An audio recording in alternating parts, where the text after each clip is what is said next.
I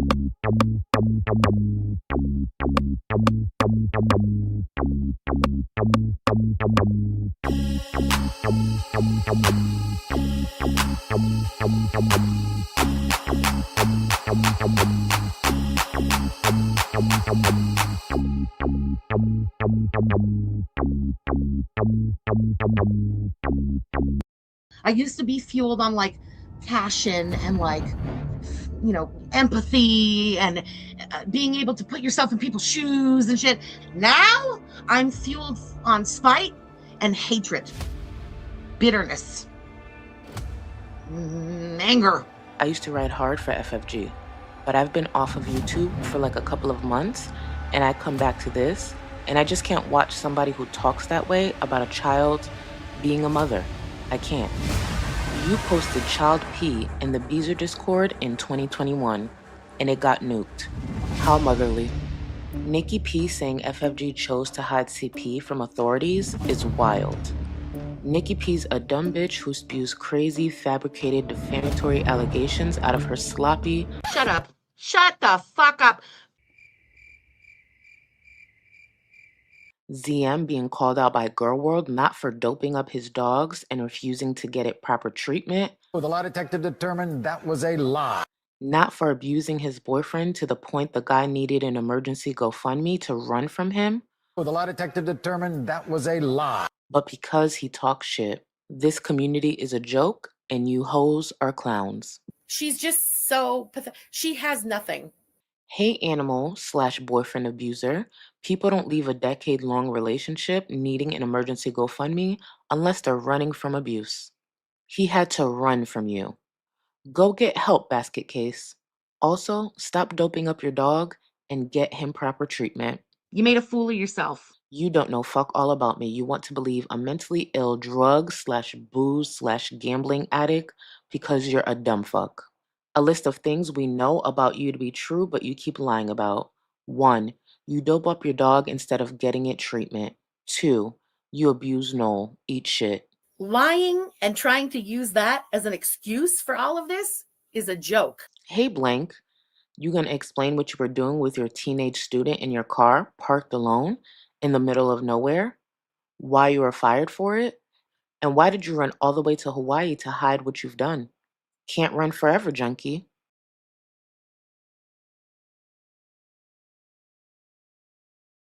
Do you think you'll ever have kids? Sorry if I'm being too personal. Oh, you're fine. I mean, I have talked about this topic at length.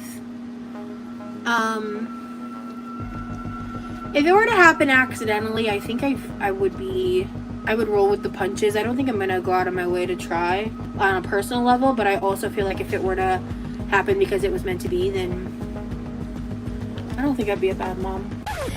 Hi, welcome to me. This is gonna be a video.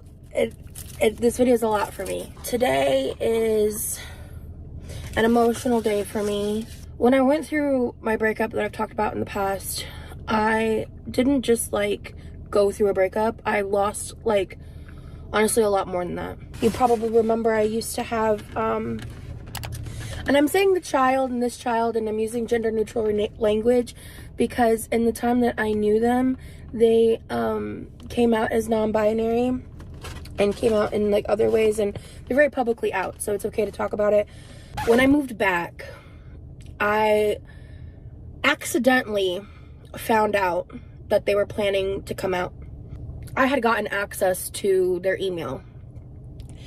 I forgot how it happened or like the reasoning, but basically like I had their email on my phone. It was just to kind of, to monitor, they were young. They were like, at this point in time, I believe they were like 10, maybe 11. But I just got a 4-finger combo with toast, and honestly, I'm probably gonna edit out a lot of the eating because this isn't a mukbang channel.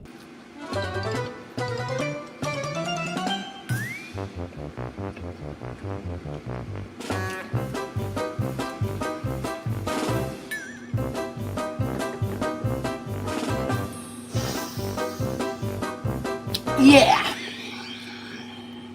Yep.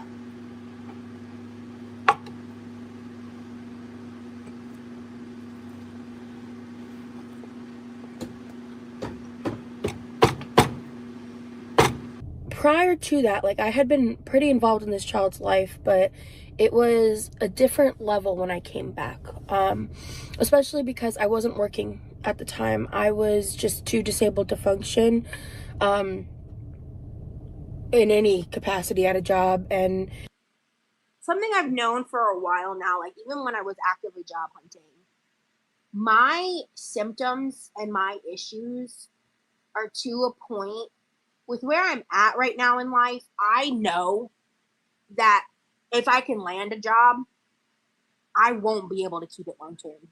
Like, and that's a newer development because I'm disabled. I hate saying those words out loud. I don't even know if I've said that before online. I think I've hinted at it. I think I've talked a little bit about it, but I don't know if I've ever directly said it. I did what I could, you know, in my day-to-day life. And one of the things that I really put a lot of energy and focus on is, like, I wanted to build a home. I wanted to build, like, a family unit of some kind. I'm gonna get through this video without sobbing. I'm gonna get through this video without sobbing. I'm gonna do it.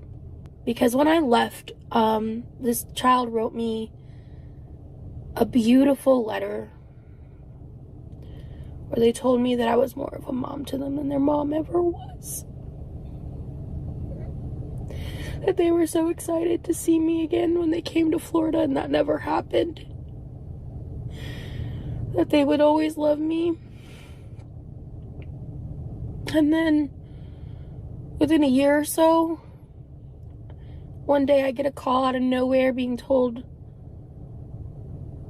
that, that basically they don't want to talk to me anymore. And obviously, that's devastating to hear. And then when I ask why, I'm not really given a reason. And that's the hard part. Losing them, losing the thing that made me as close to a mother as I've ever been, was the hardest grief and loss I've ever known. Yeah.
Hello, guys. Welcome, welcome, welcome. Happy Friday to anyone watching in real time, especially since it's a little later. I appreciate you. To anyone watching during playbacks, I understand and I still appreciate you. To all my channel members and patrons, thank you, thank you, thank you, thank you. And to my mods who are always here holding me down, I appreciate y'all so much. So today, it's two girls, one stream. What that means is grab your snacks, get your skincare, have your water nearby, stay hydrated, willies if you must, and get comfortable. That's what that means. Let me actually I love seeing y'all guess like what first of all, I love seeing y'all react to the poll and guess the color for today. And Svetlana, you did guess pink, and technically it's a combination of both. It is, I used this palette before, the Lancy palette. Again, I got this off of TikTok. This one here, and I just went in with red and pick. I've actually done this exact combination before. I went in with tongue and burgundy. So I went in with these two. I've done this exact combination before. It actually looks way better in person, and you can see the transition a lot better. But I love this down. Love it. Love it down. I actually have to play in a new palette next week. I just got to figure out what I'm actually going to do with it because I believe it's all matte. So, but thank you again. Very close. Well, pretty much you were right because it's pink and red. And hold on, I just love these. The poll is not fair. It's hard. Not is there none of the above. Listen, we have to pick one. And even I was struggling a little bit, but I think I have my answer. I'm pretty sure I have my answer. And the crazy thing is, T-Bay, FFG was definitely not at the top, not at all. Let me actually close out this poll. Let me close out this poll, and then we're going to get to a little bit of what brought us here today when it comes to FFG, which before I get into that, how about like a couple of hours ago, FFG was live and it was about teardrops. I'm just like, oh, where is this going? Prior to FFG going live, Chantel posted this community tab post, and I was just like, what the fuck? What is going on? And come to find out, because I was getting highlights from the Discord, it was pretty much a nothing burger. But let's touch on this first, real quick. Chantel posted this a few hours ago, and I guess she reached out to FFG. Hey, so is there any way you would be able to please not target Teardrop? I'm sure you will anyways, but I thought I'd ask. Like, talk all the crap you want about me, but Teardrop is not well, and I would appreciate it human to human. FFG responded, human to human, you and I guess that's Teardrop can both eat my ass, bitch. And by human to human, I mean me human to you fucking demon. Goofy fucking dipshit. Not responding to Chantel is genuinely an option. Chantel has DM'd me multiple times. Never responded to her once. Of course, I took screenshots. Never responded to her. So when I saw this, I was just like, okay. And then the way Chantel ended it, wow, okay, no worries. With the thumbs up, that honestly, that was the funniest part. But I was just like, what is it about Teardrop? From the highlights that I got from Discord, apparently someone anonymously reached out to either FFG or someone, and I guess Animal Control had gone to Teardrop's home, and it's been exposed that Teardrop is a responsible pet owner. That's the tea. I said, ain't no fucking way. Ain't no way. That's the tea. And apparently it was upsetting to FFG that Teardrop would potentially lie and make up like story times about her dog possibly hurting another animal or something. Again, I didn't actually watch it, but based on the little bit of highlights I got, I plan to cover it. I guess for someone like FFG who actually claimed she was looking after and taking care of a cat that was actually dead, I guess a lie like that would bother her, even though the outcome was good. Because if it's come out that Teardrop is a responsible pet owner, isn't that a good thing? Even if she lied about whatever happening with her pets, would that be weird? Sure. But I think that's a good thing. No? Maybe I'm mixing something. I just was just like, you lied about taking care of a cat that was dead. It was in an urn. It's all right. Let's close out this poll. Let's close out this poll. Again, based on the little bit of highlights, I'm more than likely going to cover it, but it was just so weird. Oh, hold on, Yaba. Thank you. She brought no receipts as per. Animal control can't give that kind of info she gave. This tracks with fake accountant. See, that's the thing, Yaba, and thank you for the support. I didn't actually listen to the stream. I was just getting highlights, but thank you for that. I think that's something I'll be covering very soon. I at least thought she would provide something, but it is FFG. And seeing that that's part of some of the theme of today's stream when it comes to her, she provides no receipts. So I guess I shouldn't be shocked. But shout out to you, Boo, and thank you. Let me see. Oh, hold on. Senza, Lori timed me out on her chat because I was asking very reasonable questions about why FFG was so mad. And hashtag when. Of course, Lori would. Of course. You know that's the number one lapdog right now. Of course. None of that's going to change anytime soon. Let me get these poll results. Let's see. Thank you to all 639 of you who voted. Based on past behavior, who is more likely to be honest while responding to criticism? 63% said Chantel, and I agree. 31% said Rosie, and 6% said FFG.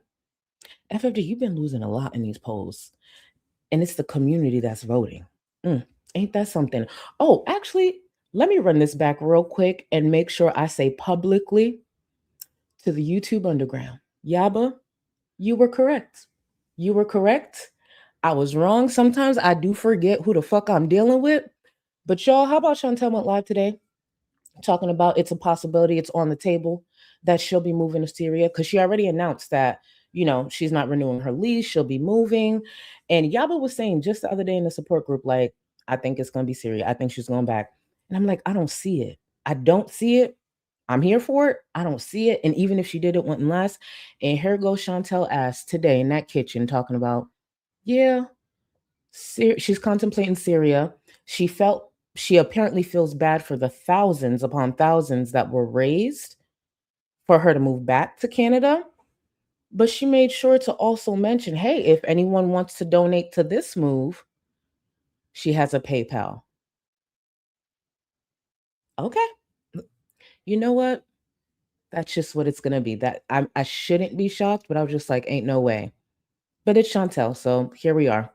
Let me get to some more of the support, and then we'll get to kind of what kicked off the last few days on Twitter.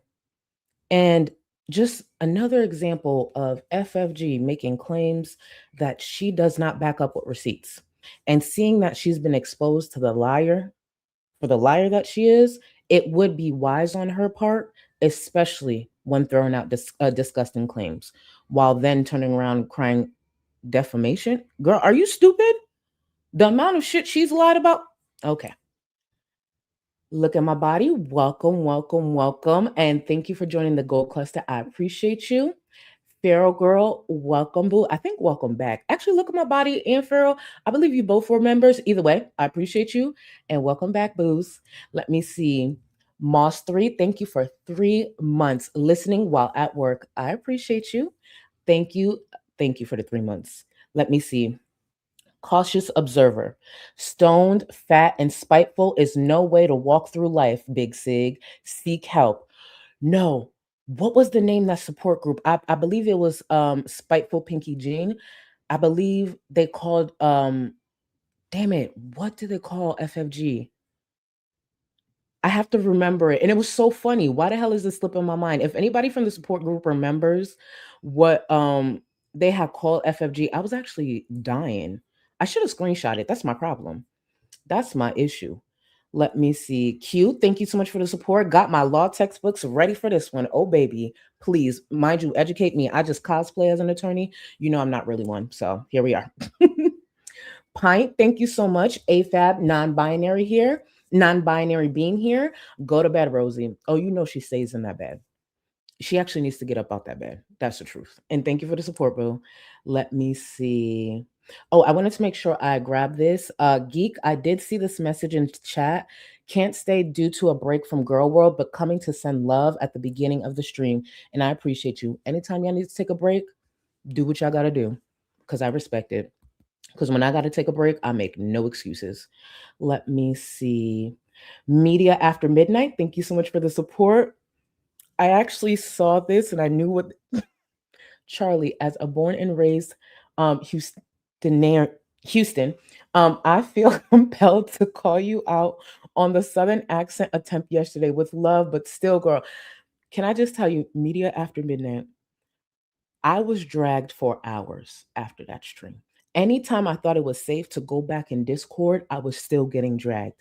And I just thought like we all agreed like A for effort. It's the thought that counts. I tried my best. And yeah, I plan to brush up on my Southern accent. I didn't give my best, but I feel like I could give Georgia, I could give I don't know. I was trying. When I tell you I kept getting dragged, Discord, Twitter, my comment section, I'm just like, wow. Well, it's okay. You know, it happens. It happens. Thank you. Right, Cancer Warrior? A for effort. A for effort. And we don't know. First of all, Lily, we don't know if Nene said no. You know, remember, I'm still working to get to my season 10. I'm not there yet. So the Southern accent isn't there either. And for anyone who's confused, yesterday I brought up how I tried to, my attempts at a Southern accent. And, it was late at night. You know how when you're tired, your accent might change? So, yeah, I was tired. And if anyone clips it, it was AI, actually. I keep forgetting that's the lie we're going with because it was that bad. Actually, I didn't do any of that. It was AI. Frauds out here trying to paint me in a bad light. Charlene's Caffeinated Care, thank you so much for the support. Wanted to share that I passed my med school boards while struggling with morning sickness. So happy to be out of my first trimester. On to the next chapter. Boo, shout out to you. Can y'all please tag Charlene's Caffeinated Care for 2 reasons. First of all, being badass, passing med school, and listen, I'm wishing you and your baby a speedy and not speedy. That's not true. A healthy delivery. A healthy delivery. Speedy's not always good with that. And congrats to you, boo. Thank you for sharing your good news. Please, y'all, tag Charlene's Caffeinated Care in the chat. And Robin, boo, I see you. I see you, boo. Let me see. Zingcat, thank you for the support. Our beautiful 6-foot-tall queen is here. Yes, I am, boo. Thank you. Possibly Kim. I'm too high for 2 girls, 1 stream. Girl, I'm about to be too high. Before the stream starts, I take my 1 shot and then I give it a little bit of time so my manager don't catch on when it's the 2nd, and then I sneak in the 3rd. I'm gonna be high as hell too. That's how I know it's gonna be a lengthy stream. Spiteful Pinky Jean, thank you so much for the very generous super chat. Y'all, that's what I was talking. That's why I need to learn to read faster. That's what I was talking about. Big Skid. Reminder to Big Skid. We're still waiting on the 1 by 1. She so boldly promised. It's not coming. Looking beautiful. Thank you. Much love. I appreciate you, boo. Big Skid. Actually, I'm taking a screenshot of that. Y'all, moving forward, that's one of her nicknames. It has to be. It has to be. Spiteful, you nailed this. Big Skid. Can we get a hashtag? Can I get a hashtag Big Skid in chat, please? I'd really appreciate it. Hashtag Big Skid. Hashtag when. I'd really appreciate it. And thank you again. This was extremely generous. Thank you so much, boo. P-Day today. Thank you for 6 months. Milky said, Sally gonna put Cutie in a... Listen. Oh, you know what I just realized too? And it's just dawning on me now, especially because you're saying Milky, and this is no shade to Milky, and thank you for 6 months. Y'all think FFG was upset about Teardrop lying? and actually being a responsible pet owner, because it takes, that off the list of different animals she would try to rescue for attention online. Because if she's a responsible pet owner, there's nothing to rescue. Even though, yes, Teardrop is a viewer, not even a creator.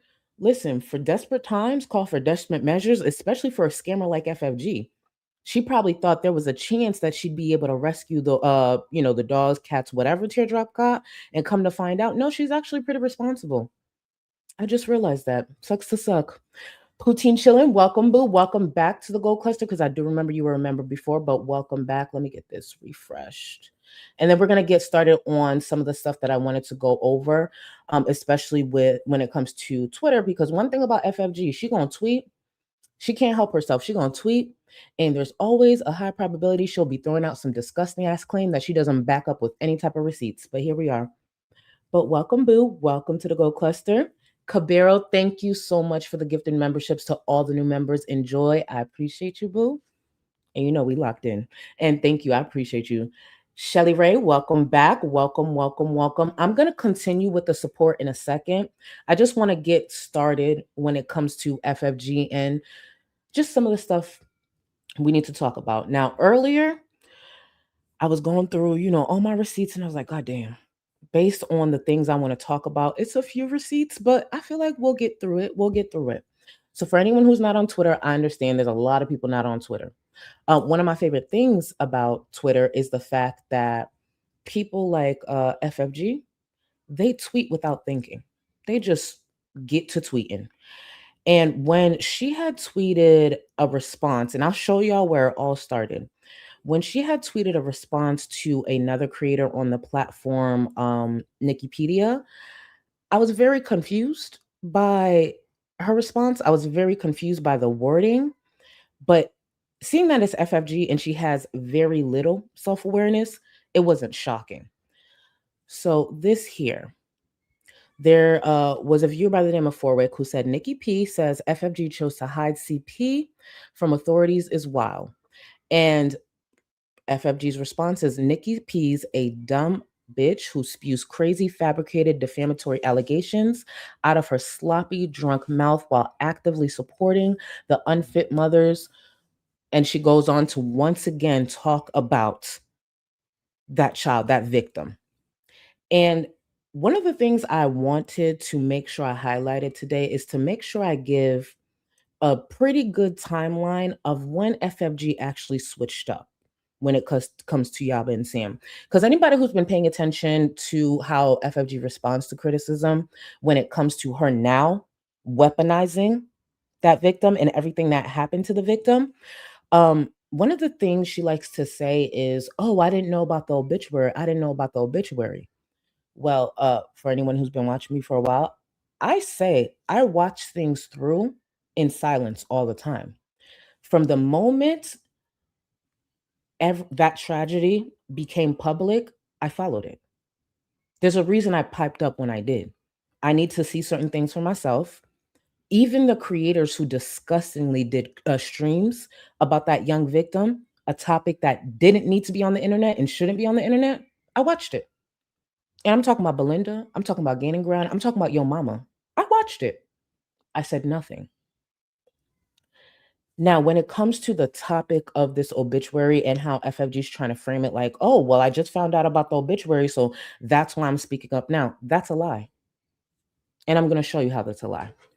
But when it comes to this here about defamatory and all of that, ain't no way in hell FFG wrote that out with the shit that she said online, the shit that she's been saying. Let's not forget, especially in the intro, we went over it.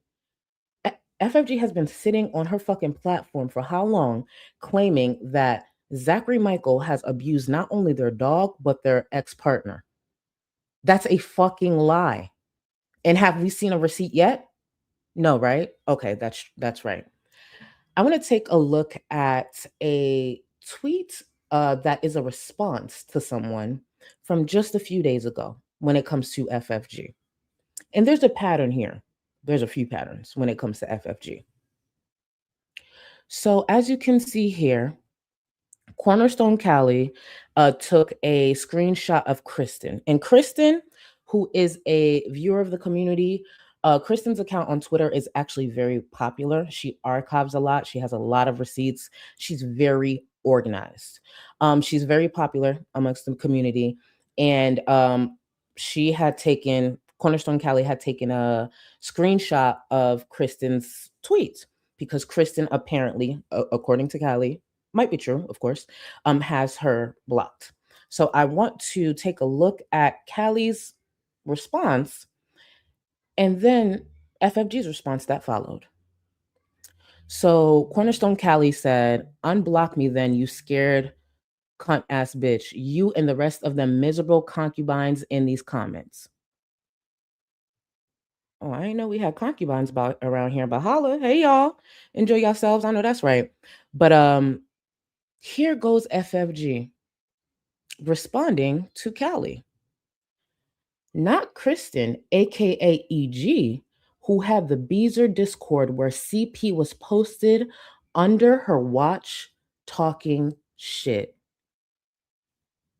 Now there's a few issues here. There's a few issues. Kristen isn't EG. And for anyone who keeps saying Kristen is EG, we've been waiting on receipts. For anyone who's unfamiliar with what FFG is referring to, first of all, when it comes to disgusting shit, FFG gonna be right there, giddy as fuck to talk about it.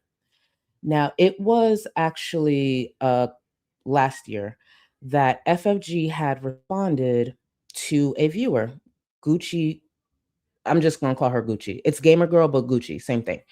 She had responded to a viewer, and when she responded to the viewer, for the most part, the community paused because this information was not knowledge to a lot of people, myself included.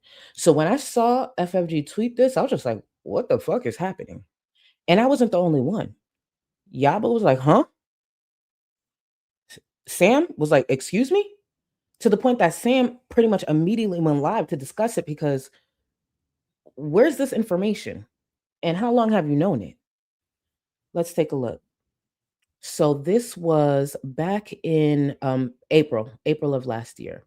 So a viewer was responding to Yaba, and this is around the time that Yaba and FFG were, going back and forth on Twitter. So Gucci Gang responded, "Me too. I used to ride hard for FFG, but I've been off of YouTube for like a couple of months, and I came back to this, and I just can't watch who talks that way about a child being a mother. I can't."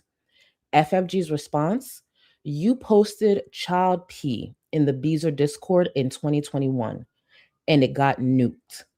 How motherly." When I first saw this, I was just like, excuse me? What followed were some viewers confirm and say, no, this is true. This happened.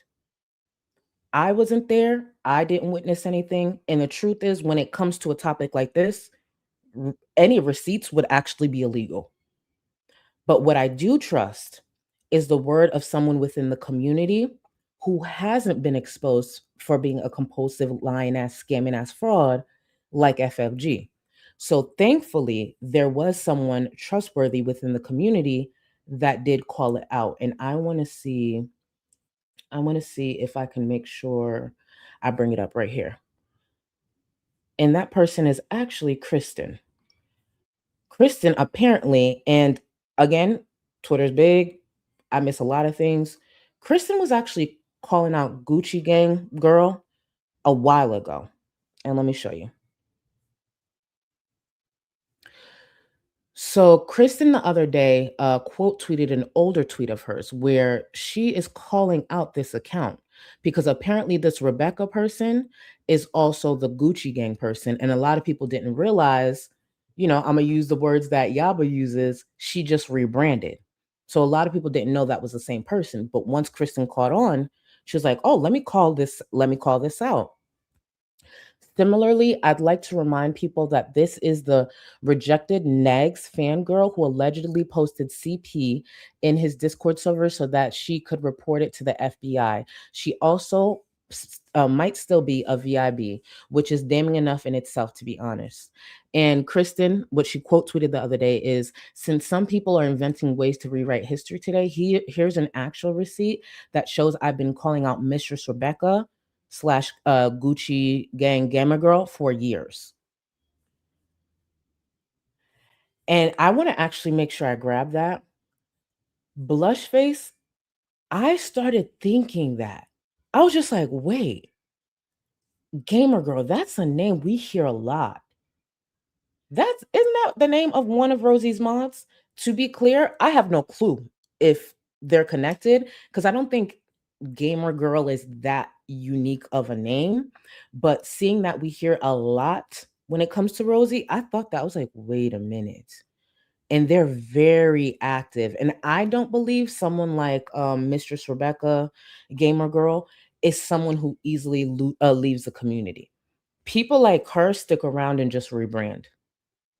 So again, I'm not sure, but I did find that interesting. I was like, maybe it's just a coincidence. We'll go for now. Maybe it's just a coincidence, because that's not a small claim. That is not a small claim. Now, when it comes to FFG claiming that EG is Kristen, keep in mind the Discord was EG's. For anyone who hasn't been around for a while, EG was a very popular troll in Chantel's chat. They used to get blocked damn near every other day. And at some point, they did have a Discord. It was like a Beezer Discord where people could kick it. Obviously, they still continue to criticize Chantel, but it was EG's Discord. That knowledge I remember. Why FFG is trying to connect it to Kristen. And here's the thing. The reason I believe Kristen is because I have not, in all these years, caught Kristen in a lie. And if Kristen is wrong about something, she'll correct it. I'm going off of past behavior versus someone who is a compulsive liar who has made dangerous claims herself and has lied, like FFG. So when Kristen's out here saying, first of all, I've been calling out Rebecca for years, and secondly, I'm not EG, what the fuck are y'all on? I'm more inclined to believe Kristen. But when it comes to such a serious claim like that, that's where receipts come in. Has anyone seen a receipt that proves Kristen is EG? No, of course not. Now, I want to show y'all. It's actually since last year. It's since last year that FFG has been hinting at EG possibly still being in the community. And again, I told y'all for years, I was collecting receipts and I knew some of them would come in handy, and I wasn't wrong. So I want to show you this tweet here where she quote tweeted herself. Let me show y'all. And she said, to be clear, I've known why the Discord went down for years, but had no clue Mistress Rebecca was Gamer Girl until very recently. The old Beezer EG might know more. It was her Discord. Maybe she could shed some light on the situation. She's still around, very active in the community. And if anybody's been following FFG for a while, especially when it comes to Twitter, she love her a fucking vague tweet. She love her a fucking vague tweet, because I think FFG has convinced herself she's out here like playing chess instead of checkers, and she drops these little seeds and then eventually she'll pop out with something. But the problem with FFG, the pop out never actually includes a receipt. It's just she pops out with the full allegation and a name attached. We're still waiting on a receipt. But I remember a while ago, actually, it wasn't that long ago, it was earlier this year, where there was a viewer who actually said it. And this was the first time I ever noticed anyone claiming with names attached that Kristen is EG. And the reason I was able to see this tweet is because FFG responded to it. So the tweet that I'm referring to is this here. This is some of you might recognize this. This is like a very dedicated Chinyan. Oh, actually, that's not it. This is a very dedicated Chinyan on Twitter. Girl World Gossip. I feel like most people don't know that Stuff K said is EG. Can't imagine giving money, let alone hundreds, to Foodie Beauty and supporting her animal abuse. And FFG responded, it was also EG's Stuff K said, Chantel themed Discord while Mistress Rebecca, Gamer Girl, was posting CP. K's a whole ass a sack of shit.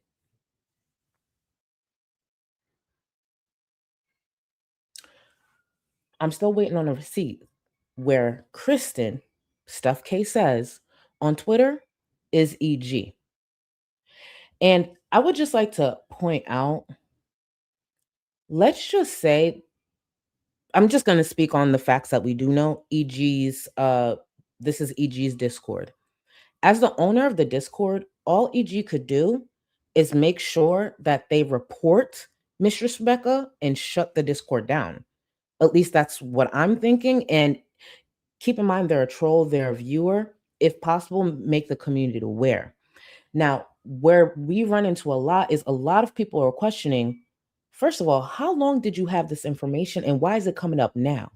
Why is it coming up while you're being criticized? Because the Gucci Gang account was a big supporter of FFG's. If you've watched FFG for any period of time prior to this, you remember they actually used to support FFG quite a bit. But now FFG is seeing some type of criticism and popping up and saying, "Oh yeah, don't forget, I know this." Well, how long did you know that? And did you report it? That was the biggest criticism. Did you report it or not? Because what the fuck is this? And FFG does have a pattern of making big claims after falling out with either a viewer or a past friend. I want to remind y'all again, only FFG can post those receipts when it comes to Kristen. And the way she keeps trying to rewrite history and also somehow trying to bring Yaba and Sam into this, because if she recognizes one thing about FFG, she has studied our supporters. So whether it be a known supporter of mine who has free will criticizing her, she ties me into it. You know, viewers have free will, right? They're just as opinionated as the creators. The difference is they're not on the platform. So sometimes they express themselves through tweets.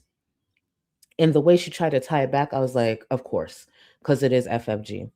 But let me bring up another example of someone, and I know you guys have seen this before, of someone who actually used to be friends with FFG.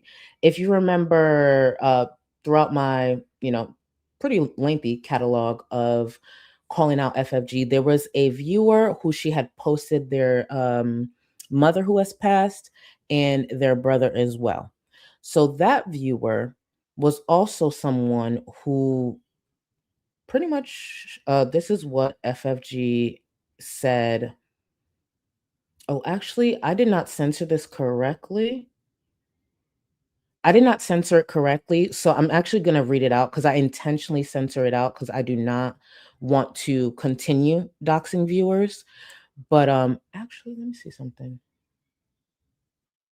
Please tell me, did I censor this? I censored this one. Sorry, y'all. It's a lot of receipts, so I apologize. Just have a little patience with me. But it's this person here. I censored this one, not the original. So here FFG says, again, I want to repeat, a former friend of FFG's.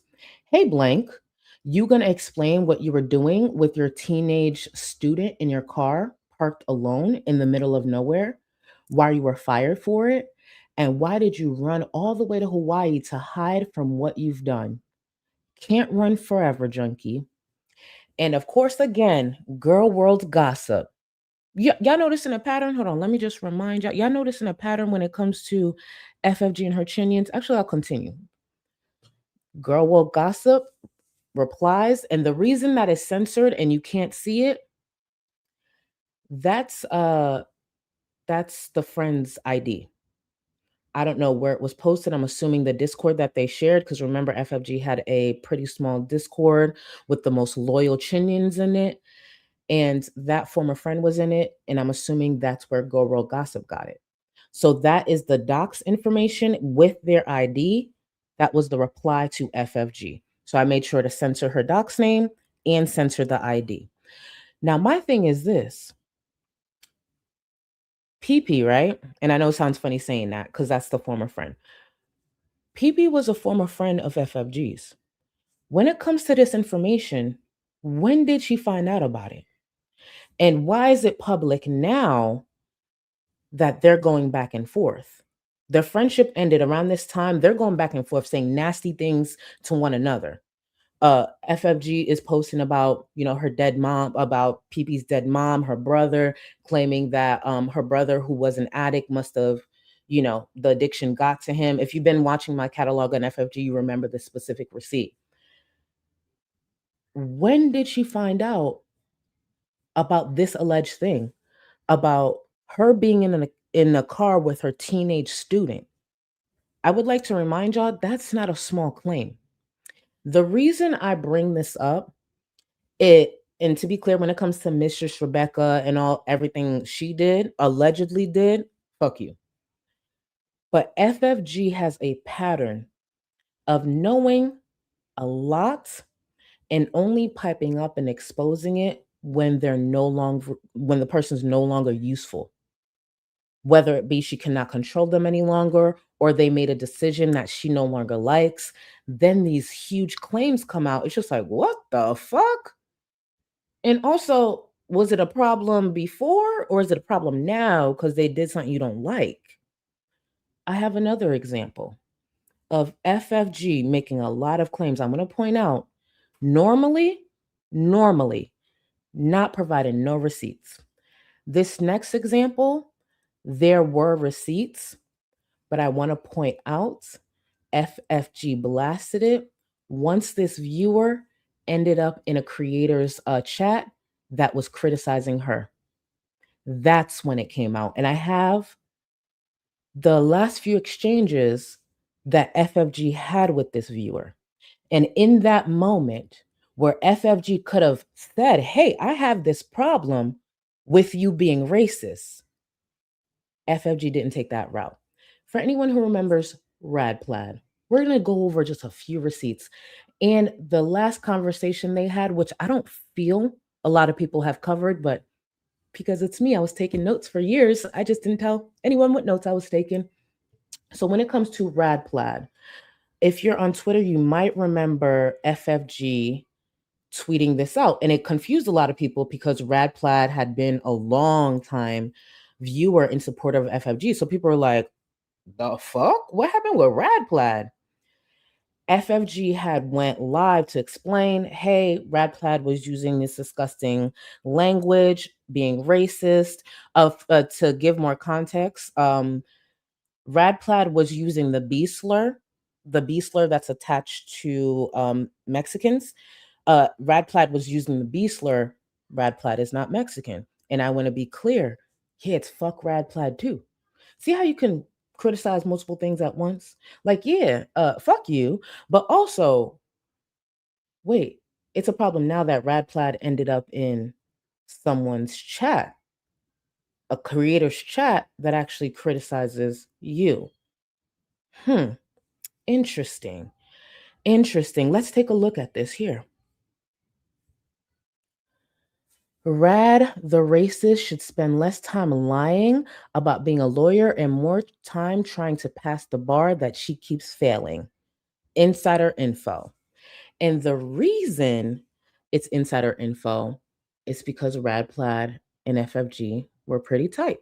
They were close. And this is also the same Rad Plaid that FFG claims has been cheating on their fiance countless amount of times, according to FFG. So again, let's take a look at this date real quick. This is from August 30th, right, of 2024. It's fuck Rad Plaid, you racist bitch, and I'm gonna throw in your face that you ain't passed the bar, even though I lied about being an accountant all these years. It's okay. You can't pass the bar for shit, and all this other stuff. Okay. Rad Plaid is racist. FFG had went live to address it, and I remember there were some receipts posted on Twitter. So that wasn't a lie. I want to be clear. That wasn't a lie. Rad Plaid was really in that Discord, comfortable as fuck, using the B slur. My issue is, girl, you had known for a while.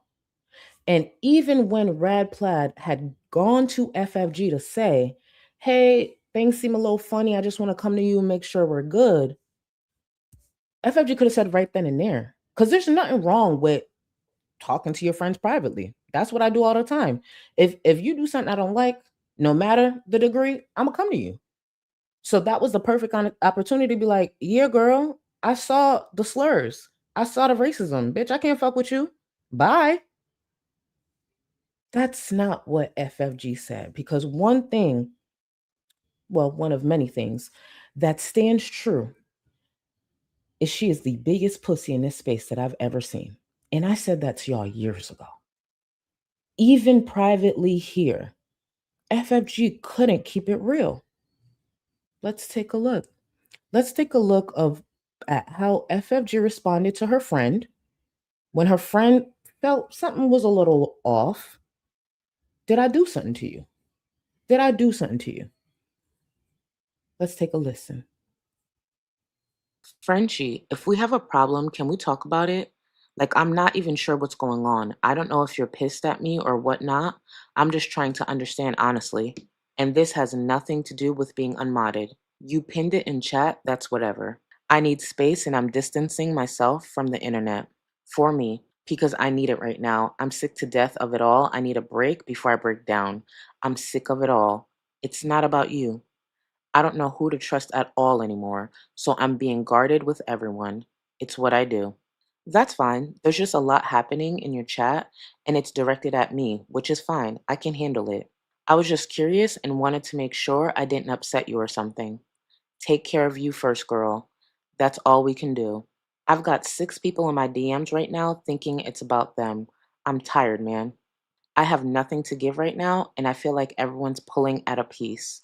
I can't do this anymore for real. I get it. Please don't let me take anything away from you or your energy. But I know for a fact there's stuff in your chat that's about me, seeing as they tagged me, which again, I can handle and isn't your concern. So I just wanted to make sure I didn't offend or say something wrong. I know you're a tell it like it is girl, so I figured asking you directly would be the best approach. Wouldn't that be a great time to say, hey girl, I don't fuck with you no more. I saw the slurs.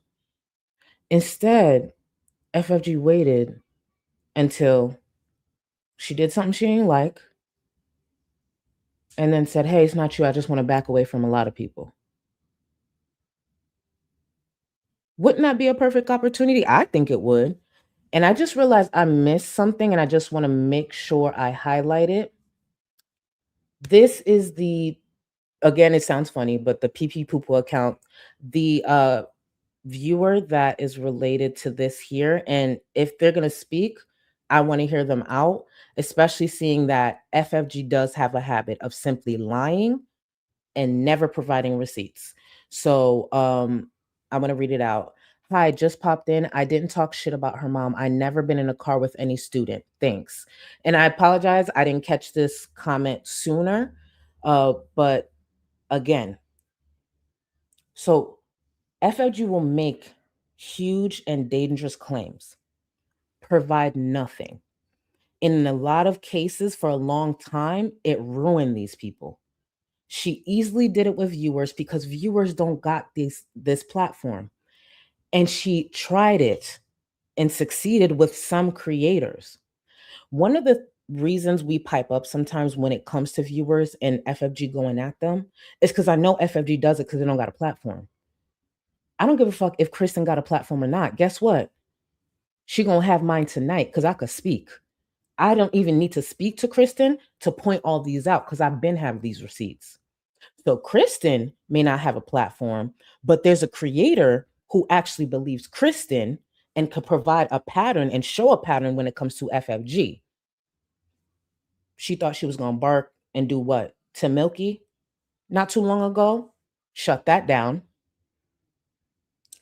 FFG has done so much in this space. If she was wise, she would sit there and react to Chantel, but that's not what she does. Because I think FFG, like, she picks and she kind of itches for a fight, and it's not going to work. So let's get at least familiar and consistent with asking for receipts, even when it comes to me. That's why I like to present them, so then you don't have to ask. But that's what FFG does, disgusting shit like that.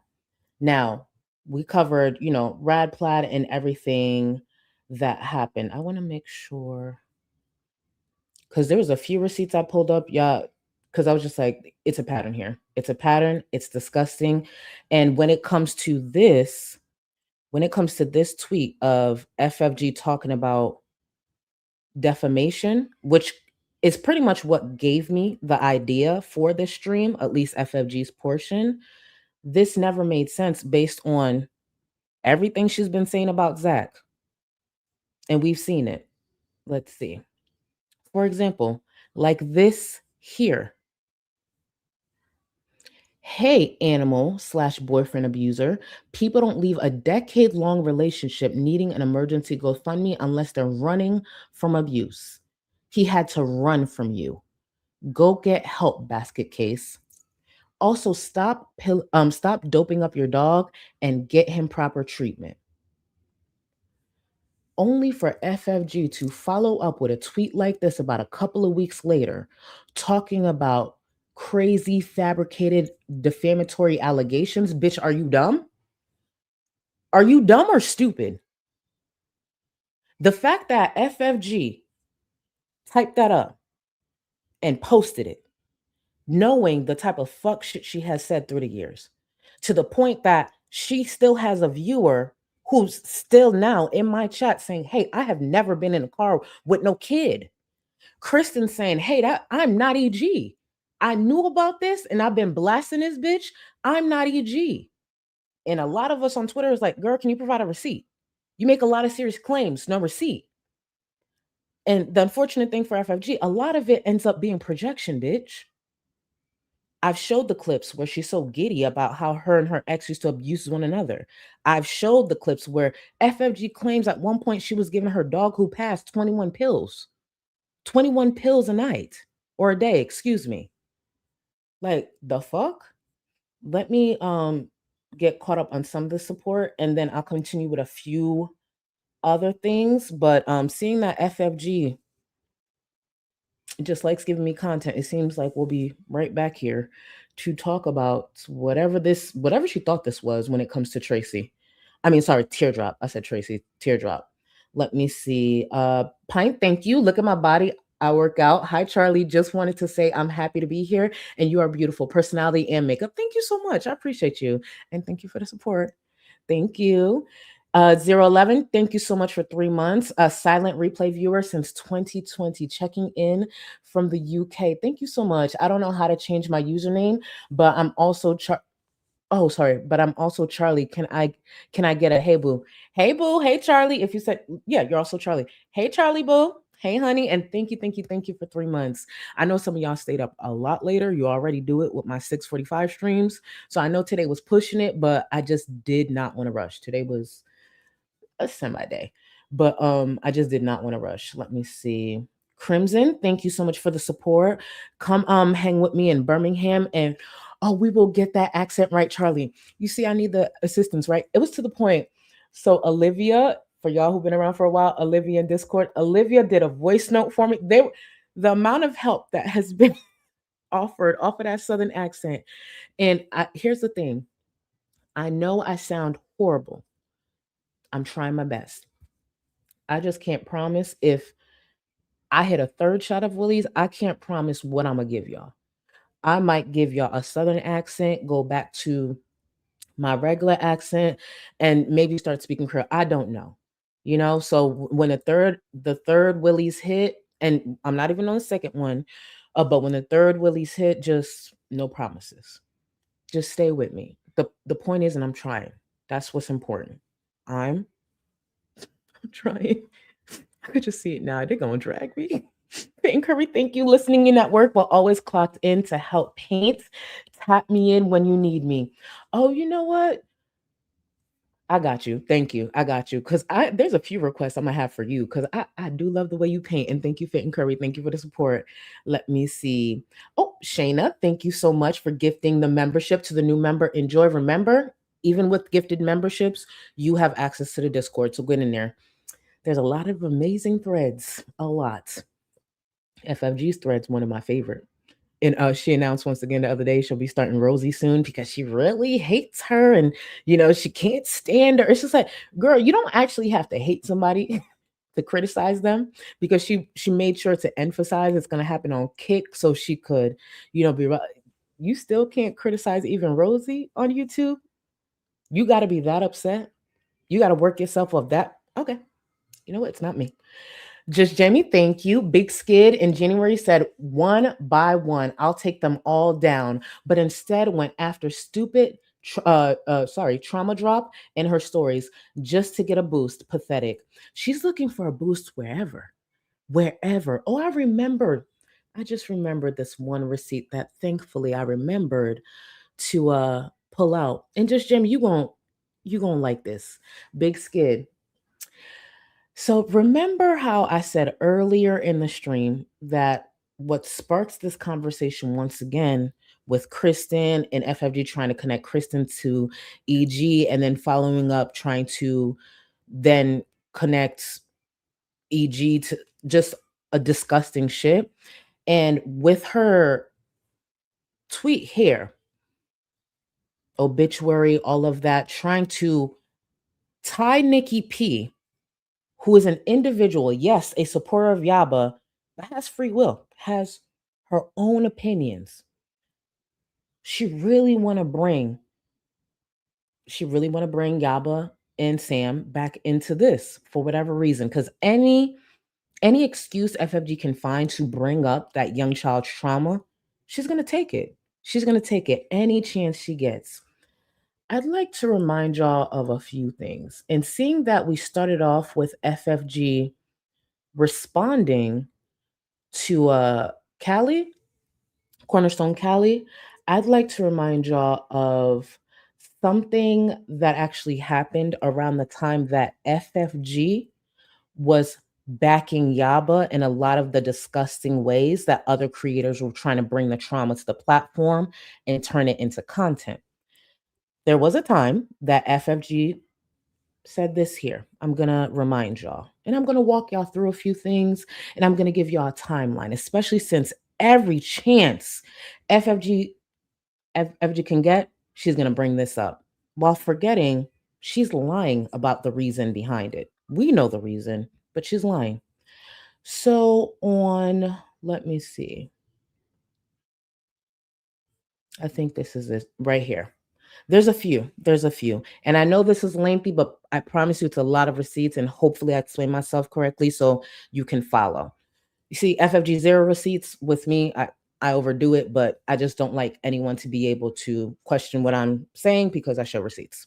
So it's harder to rebuttal, which is the point. So here, a deleted tweet that I obviously have a copy of. I was able to take a screenshot before I refreshed my Twitter. So I took this, and this was from August of 2024, so about 2 years ago. See, 2 years ago, FFG was saying something very different. I believe in protecting the innocent, and to me, that's kids and animals.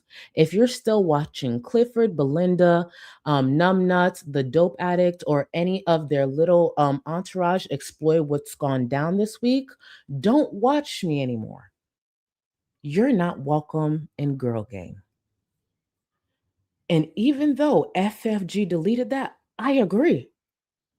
I don't give a fuck what's going on. This shouldn't have been a topic. Protect kids, protect animals.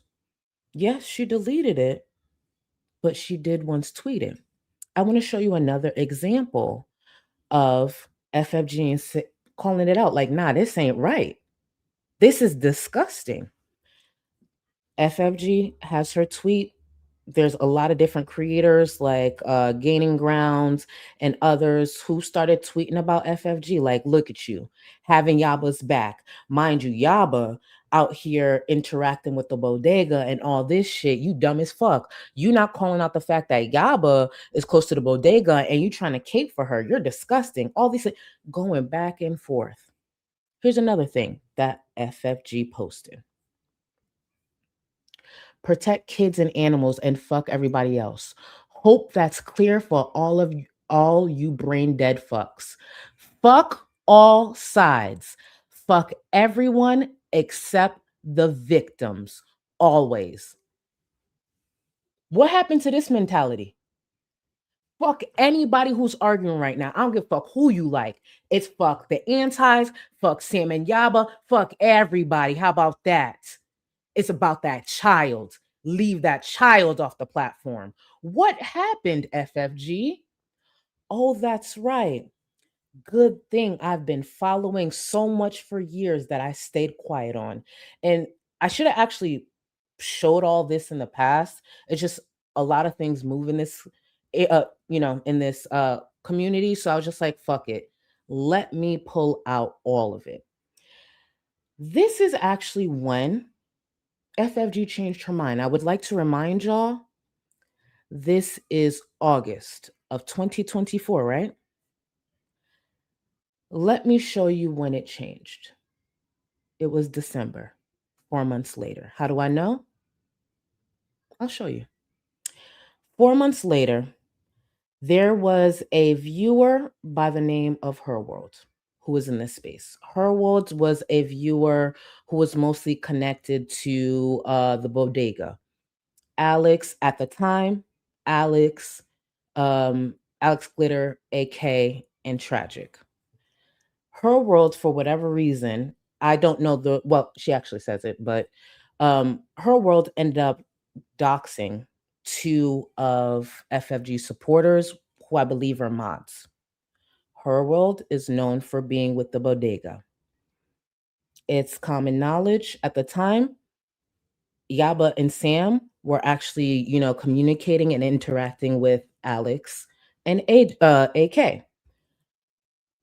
This upsets FFG because she recognized bodega. I'll show you where it started. This here, December, at the end of the year, so 4 months later, I'll only be using Twitter to post our lives from now on. I'm done here. Don't DM or at me. I won't be here to reply. Bodega is doxing Girl World viewers, so make sure your shit is all locked down. They've been going real life for years. It's what they do and always have. Be careful. Now, when FFG first tweeted this, and of course I took a screenshot, because what? FFG has a problem with doxing? Here's the thing. I do believe that should be called out. My confusion was it coming from FFG. You dox Girl World viewers too. So I was just like, huh? And also, what's going on? Because I'm nosy. But why the fuck you acting like you care about doxing?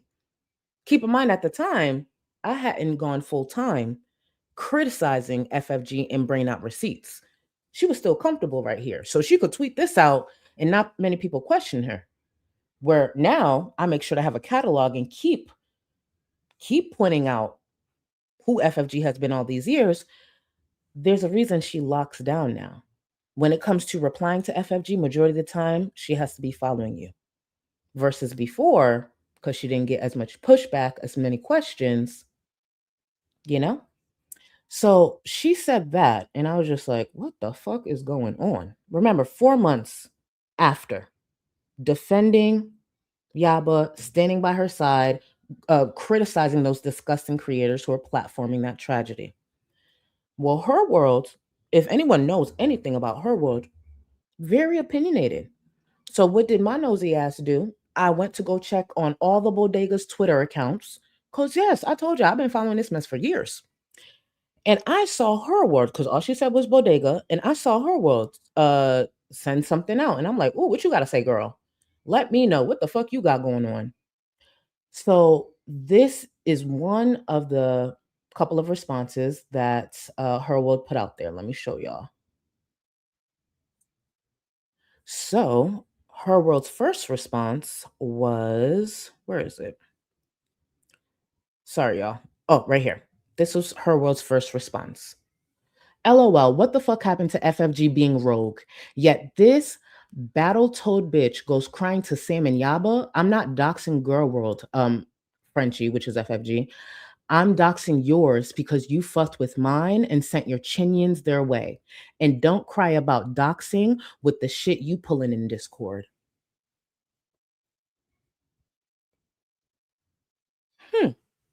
Interesting.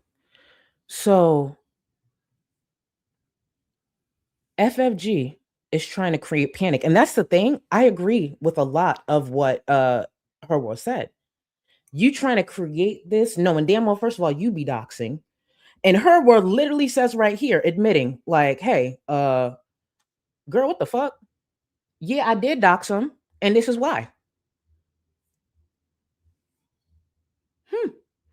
I can always say hi. I may not agree with an action, but I can always, depending on what it is for the most part, respect when you're honest. Her World didn't deny, like, yeah, no, I am doxing, and this is why. But you creating this like you don't do fuck shit like this. True. Another tweet that Her World had sent out, and where is it? I told y'all it's a lot of receipts, but you see, I collected them for a reason. As long as you know, it makes sense to y'all in some way, that's what I care about. So Her World also tweeted out this a couple of days after. Girl World needs to get it together. You're not all getting doxxed. Fucking Christ. FFG created mass hysteria because 2 of her chinions got doxxed, which she has herself to blame for sending them after one of mine. Tell that fucking cow to handle her shit instead of crying and running. This event is why she flipped on Yaba. That. It had nothing to do with no fucking obituary. And let me give you an example of how I know. Number one, I was following it.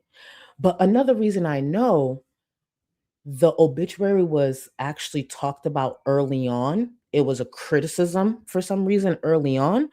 The reason I know is, thankfully, I actually take a screenshot of all of Chantel's community tab posts and I download all her content. So I went into my receipts and I simply searched for obituary because I know there would be something that would at least help me prove that I know FFG knew about that obituary even when she was defending Yaba and Sam. And wouldn't you know, I typed in obituary and there was a community tab post from Chantel where Chantel talked about the obituary, the Chantel that FFG has been damn near stalking for some time, the Chantel that FFG hangs on to her every fucking word. That Chantel, very early on. So let's take a look at a community tab post. Give me 1 second. Let's take a look at a community tab post that Chantel posted. Let's see. And when I get this date, I just want to make sure I get the date. Again, it's a lot of receipts, but I want to get the date for y'all because I want to be very accurate with this. Where is, sorry, y'all. And I know y'all probably need a break. I will give y'all a break after this. I just want to make sure. Where is it? And I know I have it. I know I have it. Again, I just have a shit ton of receipts. But I know for a fact I have it. And thank you for all the gifted memberships and support. I know I will try my best to get to y'all. I just don't want to lose my train of thought. But I know for a fact I have it. Which one is it though? Oh, it's right here. I knew I wasn't tripping. I knew I was not tripping. This is from August 17th. No, Chantel can't hold water. Oh, nobody needs a break? I appreciate it. This is from August 17th, 2024. And I would like to remind y'all what FFG said August 2nd of 2024. Protect kids and animals and fuck everybody else. Hope that's clear for all you brain dead fucks. Fuck all sides, fuck everyone except the victims always. And here we have Chantel, her twin, about 2 weeks later. Look at what's circled. You could take a screenshot, read the whole thing. I wanted to focus on this. Putting the victim's name in his obituary is also disturbing. Chantel was talking about that fucking obituary within the same month. Keep in mind, this started a couple of months ago. FFG still defending Yaba, still calling out the bullshit that they're trying. And in real time, damn near, Chantel's bringing up the same talking points that a lot of the antis have when it comes to Belinda, gaining ground, especially Yo Mama. Let's not forget, Chantel would parrot them. And, she feeling some type of way. Clearly, she sucked all these years. She'd pick up talking points from them. She got that talking points from who? The same people that FFG was rightfully going back and forth with, saying, cut this shit out. This is disgusting. And here goes her twin. The reason that bitch still got a heartbeat, the reason FFG gets up every day talking about it. So when FFG says, hey, the reason I changed my mind is because of that obituary, why the fuck was she still defending Yaba back then when the obituary was being talked about more and more, especially because Chantel was using her platform to talk about it? But FFG will sit here and say, no, the reason I changed my mind is only because the obituary, even though she wrote certain tweets saying, hey, fuck everybody at this point. Protect that child. You see how easy it is to just tell the truth? Just tell the truth.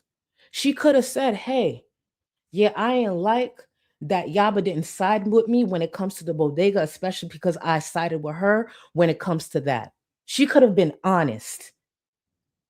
But the simple fact is, she knows she would have got backlash because what she thought to throw in Yaba's face was the tragedy of a fucking child that has nothing to do with this fucking platform.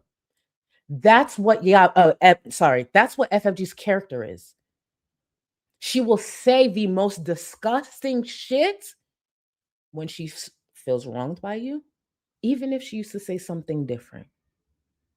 She'll say the most disgusting shit, even if she knows she's lying, just like she's done with Zach, just like it seems she's currently doing with Kristen, and just like she's done with her past friend. Or, God forbid, what she's saying is true, but you made a move she ain't like. Now she's going to blast the truth, but conveniently leave out it's because, hey, I've been knew this. I'm just mad at them now, so I'm going to blast it. That's who FFG is. The bitch has a pattern. There's a reason I stayed quiet. The same quietness that triggered Cornerstone Cali, that's what you do when you're silent.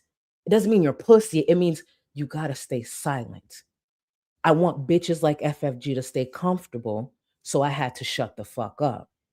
There's receipts here tonight. I know I never went over. Another receipt I would love to actually go over while FFG is responding to Callie. And I want to remind y'all, I hope her and Callie link up. But I want to remind y'all of a receipt that dropped around the time that, FFG was defending Yaba, Sam, and their family. She's going back and forth with the antis, going back and forth with Tequila Titties, Belinda, all of that. Y'all may not know how the receipts drops, but it actually originated from this. Remember how I talk about that time I was in Mexico? And that's when I found out Gaining Ground and FFG were DMing amongst one another. And I always go over specific receipts because I keep it to the receipts that's related to the topic I'm talking about. So I talk about how she claimed she was going to, stop my bag, all of that. What I never said is Gaining Ground actually dropped a lot of receipts when it comes to their conversation they were having in DMs. It just, some of them wasn't relevant. Today, a receipt I know I never went over has become relevant. So, one of the receipts that Gaining Ground dropped was one where FFG was actually talking about Kelly. Let's bring that up. And again, shout out to y'all messy asses who be sitting there talking in DMs and thinking it's never gonna leave. So shout out to y'all. Continue the good work. I am still taking notes. So Cornerstone Cali, now they're quote tweeting each other, all this shit. Continue. Let's take a look at this. So the Gaining Ground, again, look at that date, August 2024. When what was happening? She's going back and forth with the antis. Gaining Ground's getting tired of her shit because she's dragging him, he's dragging her. And you know what he said? You know what? If she keeps this up, I'm gonna drop them DMs. Where she was coming to me about Charlie, because I'm sure people would look to see that. I sure did. So one of the screenshots that he posted, the audacity of FFG saying this about Charlie Gold when we've seen Frenchie completely ignore all the blatant anti-Semitism Yaba and Sam have been associated with over the last few months. But tell us more, Frenchie. See, Gaining Ground was trying to make a different point somewhere.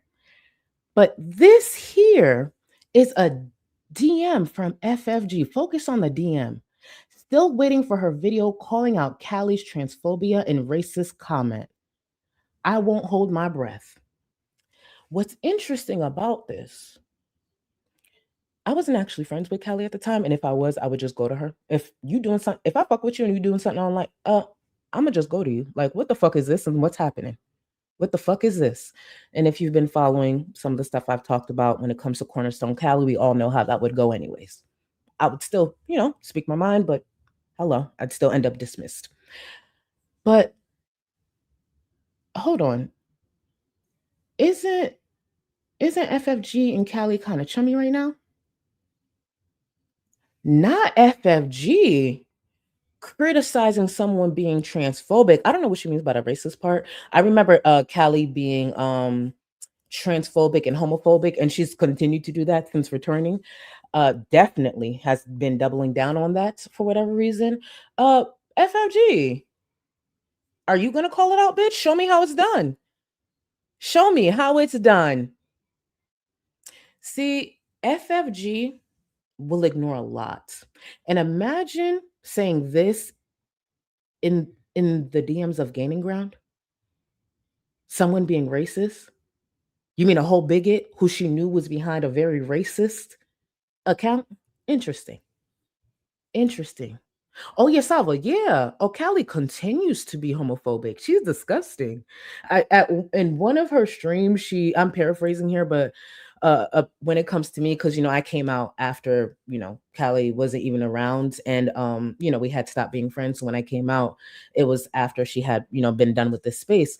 Recently in one of her streams, Callie said something to the effect of, "Oh, Charlie had to switch teams because she couldn't find a man to love her." Number one, what the fuck are you talking about? And number two, aren't you bi, bitch? I'm so confused. I'm bi. I switched teams because I couldn't have a man. I couldn't get a man to love. You can't be that dumb, bitch. You can't be that dumb. And on top of that, she's bi. I'd like to remind y'all that's the same person that when there was a lot of people being transphobic towards Shane, I made sure to be loud in support. When she was hurting over a lot of the shit being hurled at Shane, I was there to listen. But apparently I had to switch teams because I can't get a man to love me. And don't get me started on a lot of the disrespectful, disgusting, bigoted shit she's been hinting at and claiming when it comes to Zachary Michael. Yeah. It's Callie. But again, I just want to repeat, you notice how they had different opinions of one another, but today, because they have common enemies. Oh, are we playing the enemy of my enemy is my friend again? I said this years ago. That doesn't work. That doesn't age well. And I know people have tried to attach that to me and Yaba. That's not what that is.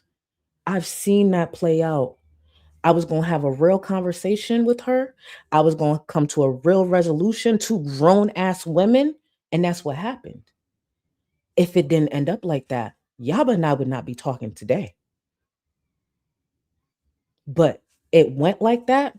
Real shit was said, real shit was heard, and I'm good with the conversation. But y'all bitches will link up with one another because you can't actually do shit yourself.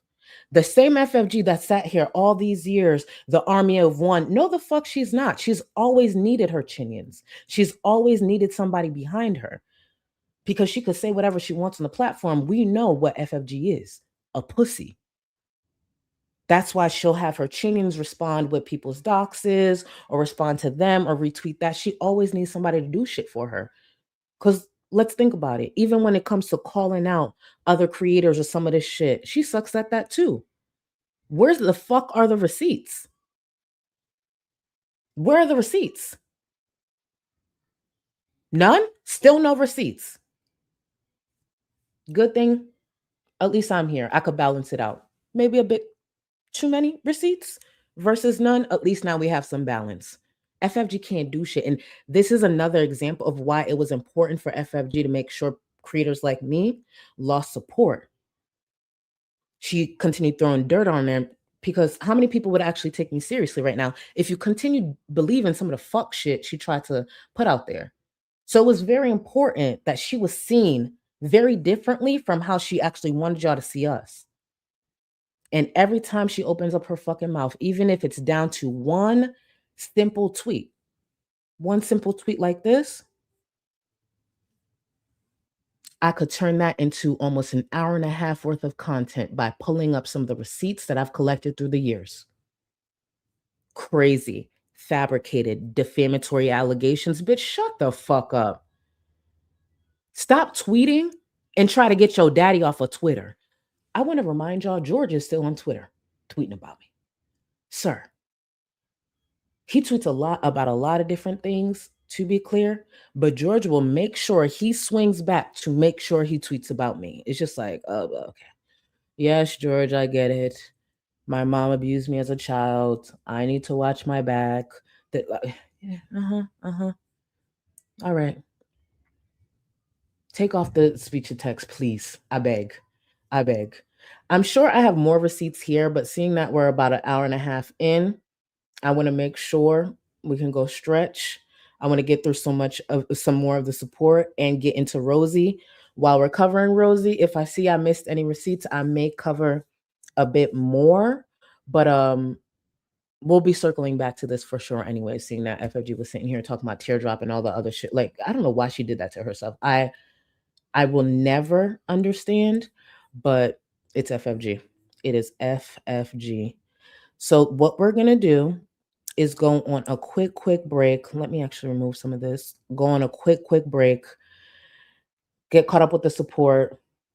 Hopefully I'll get caught up with a lot more than that. And then we get into Rosie. And Rosie being a stepmom at some point, apparently. I don't know. Thankfully, she ain't one now. That's what's important. She ain't one now. But y'all, thank you for anyone who sat through a lot of that. Hopefully, most of it made sense. I have no problem going back and re-explaining anything. And I am more than open to FFG finally posting some fucking receipts. How about that? Okay? But I'll be right back in the meantime. A handful of crisis. Please, someone save me. Not a shopping cart? What the f is this? You piggy pig pig. Oink, oink, oink, motherfucker. You're gonna be detained. Detain me, bitch. Beep, beep. Whee. Whoa. What the fuck, man? Beep, beep. Beep, beep. No. Miss Piggy, no one wants you here. Oink, oink, bitches. Maybe he's in the mood for pork. He doesn't get to eat it in real life, bitch. Go fuck yourself. Oink, oink. In the arms of an angel, fly away. With me, show me what you are. I am desperate to know. Nobody better than the perfect enemy. Do I look like a giant baby? You ain't got enough of this fever, I know. nothing would remain, and you don't wanna go. So go. Cause you're picking your pace, no time to waste. I wanna love you, but life doesn't wait. You can't stay here and waste away. You need to taste every mistake, fall out and get up again and again. Again and again and again and again. I'll be with you always. You don't need to be afraid. And I'll meet you up, I'll meet you at the. I'll be with you always. You don't need to be afraid. I'll meet you up, meet you at the end.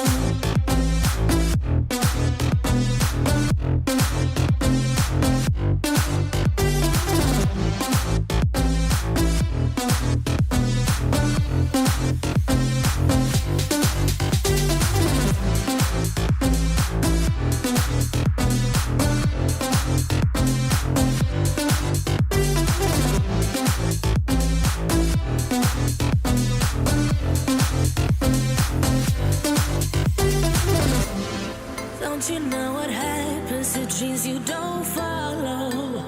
They crumble. You know I can't stand what you're getting so hollow. So go. Cause you're picking your pace, no time to waste. I wanna love you, but life doesn't wait. You can't stay here and waste away. You need to taste every mistake, fall out and get up again and again. Again and again and again and again. I'll be with you always. You don't need to be afraid. And I'll meet you up, I'll meet you at the. I'll be with you always. You don't need to be afraid. I'll meet you at the end.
And we're back. That was a nice break. And I did see some of y'all in chat. I did. And I see how you guys time some of those things. I see what y'all doing. Cancer Warrior, I saw where you wrote in chat that your nurse came in, but you didn't show them the video. You know, maybe that's how you ease them in. Just have them listen to the song a couple of times, and then, just show them the video. I think it will be better that way. Music first, get them hooked, and then show them the video, and they'll get the full picture then. Because it could be a little shocking at first. It could, but we're used to it. But hey, boo. Let me see. No, listen, Jezebelly, FFG looks like a lint-covered dirty sock. No, the other day, what did FFG say about Rosie? I think she said she had a weird build or something. I forgot the wording. Again, there's a lot word behind on when it comes to FFG. But it's just like, girl, do you remember what you built like? Do you remember what you're built like for real? The build of anyone. That's the thing with FFG through the years. She's actually run out of things she can actually criticize without somebody turning around on her being like, bitch, what? Let me remind you where this fits for you. Ugh. Oh, Nikki T, I'm not putting it on screen, but I know. Oh, I know. I know. I know.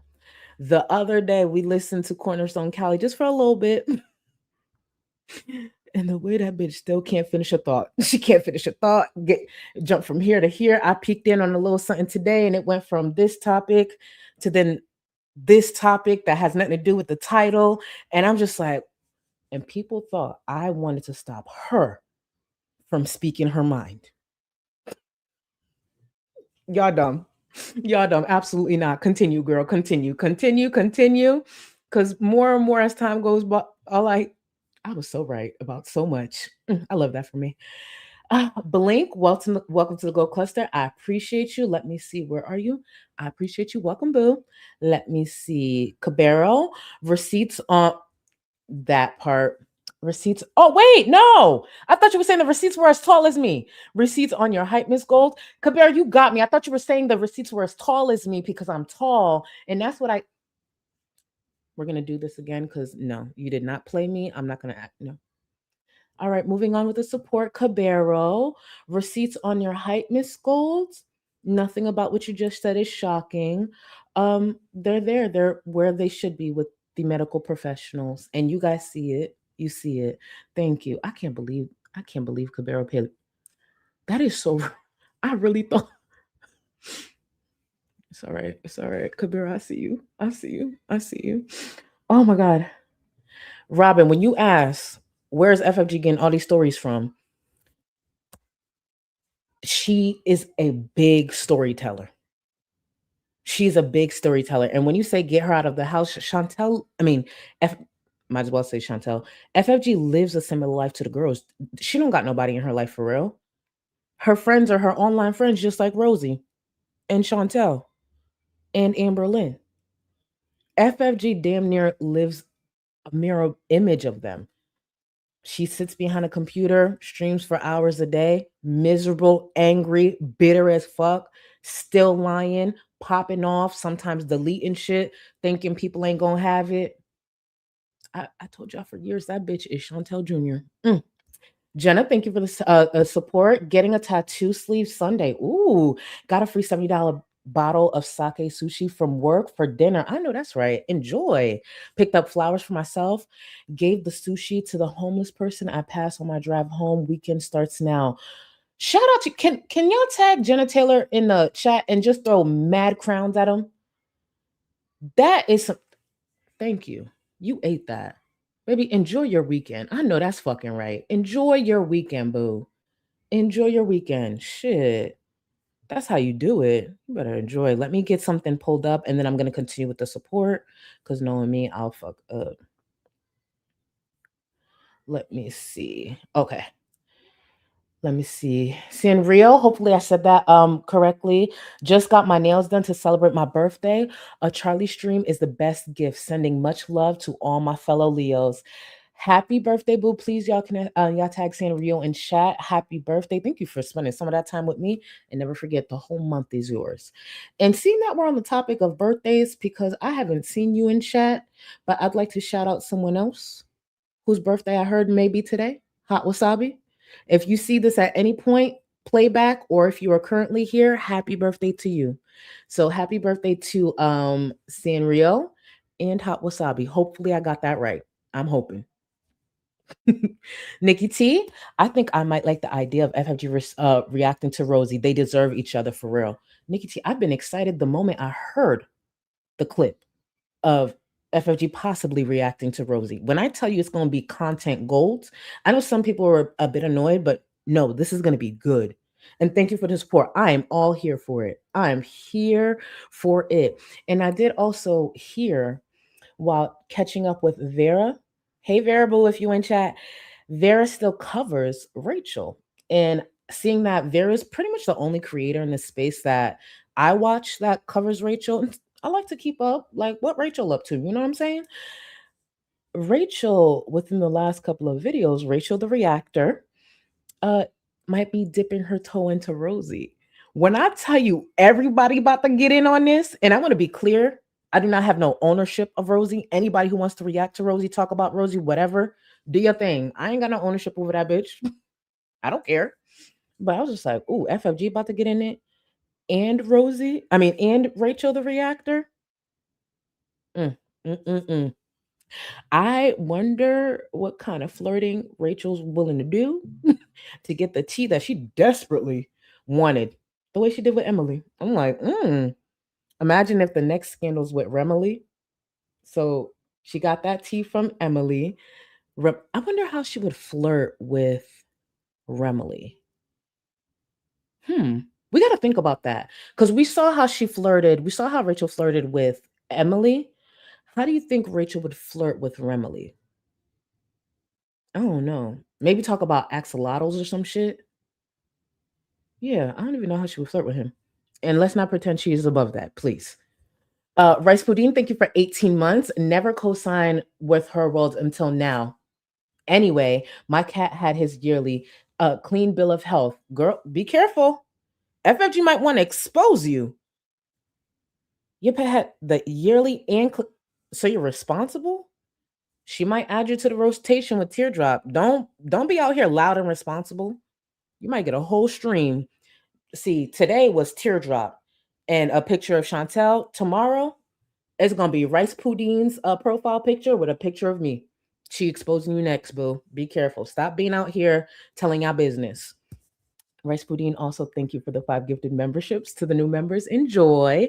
Danny, thank you for the gifted membership to the new member. Enjoy. Please remember, y'all got access to the Discord. Let me see. Sandra, thank you. Hi, Charlie. Yesterday, I caught that you said you're from Connecticut. I'm from there, too. Do you feel comfortable saying where you grew up? Oh, yeah. Fairfield County. And to be real, people talk about a lot of different things I didn't bring to the platform, but Fairfield County, born and raised, Stamford, Connecticut, but Fairfield County altogether. And the part of my lore, I know that's so corny to say that, but that I had mentioned a few months ago, a lot of people didn't know that I actually went to the same high school as Candace Owens and we hated each other. You could go back and we're in the same yearbook, all that shit. Yeah, we had, I knew back then that was a bitch. But yeah, me and Candace Owens went to the same high school and we beefed. And that bitch knew to call her cousin because that day, anyways, we're not going into it. We're not going to go into it because I still get a little upset. We were young, we were dumb, but I still get a little upset. Like, bitch, you got some nerve. Anyways, Rice Pudding, thank you. Legit, maybe skipped a bonding. Oh, hold on, for extra drag. Listen. We're gonna have to have another one anyways. Hit like or you agree to skip a bonding break and it helps the algorithm. It does help the algorithm, so please hit that like. But if you hit like now, I will take my time on when the next bonding break is. I don't even know if that made sense. Either way, Rice Pudding, thank you, boo. Damn, Rice Pudding, I appreciate you. You remind me of Office Space scene with the printer. Can somebody tell me if anyone's free? I want to know what that scene looks like. Can y'all post it in Discord and tag me? Because that could be a great thing, or Rice Pudding might be dragging me right now. And I don't know a lot of references outside of like reality TV and pop culture and music, rap beefs and stuff. So that's why I'm like, that's probably a great show. I just don't know what you're referring to. Let me see. Amal, I hope I said your name right. Amal, welcome to the Gold Cluster. I appreciate you. Let's see. Rice Pudding, the same behind the scenes, then nothing to be afraid of.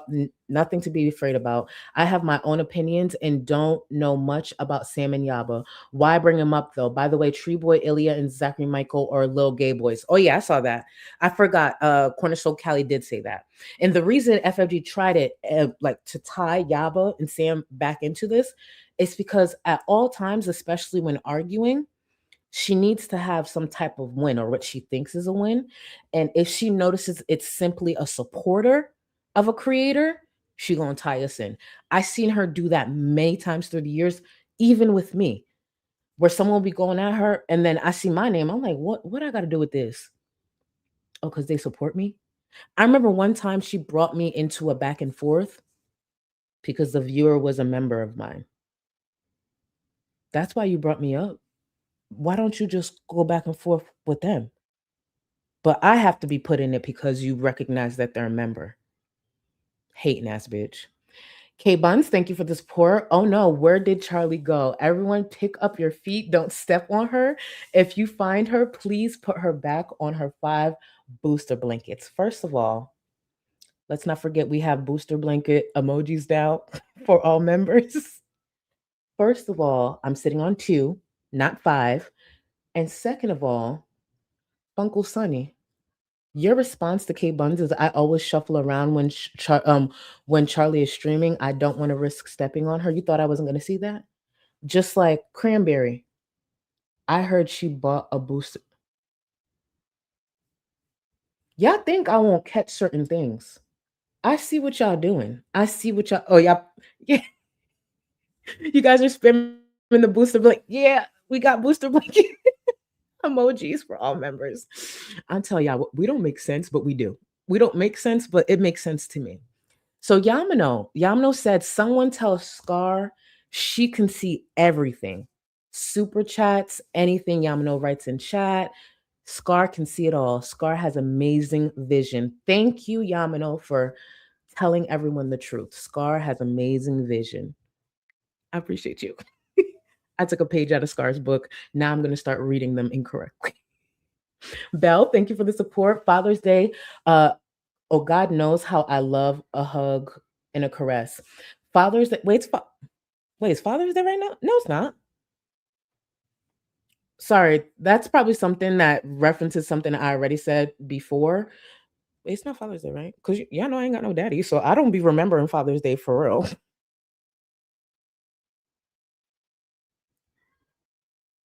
Wait. Oh, a carcass. I thought it was correct. Leave me alone. And honestly, it's really late. I saw Charlie. Literally, I saw Charlie in chat. No Charlie. And I was just like, what the fuck did I miss? I'm sorry. I thought she said caress. So then I'm thinking, like, is she thinking about her daddy? Is it Father's Day? I want to remind y'all, I don't do these sober. Leave me alone.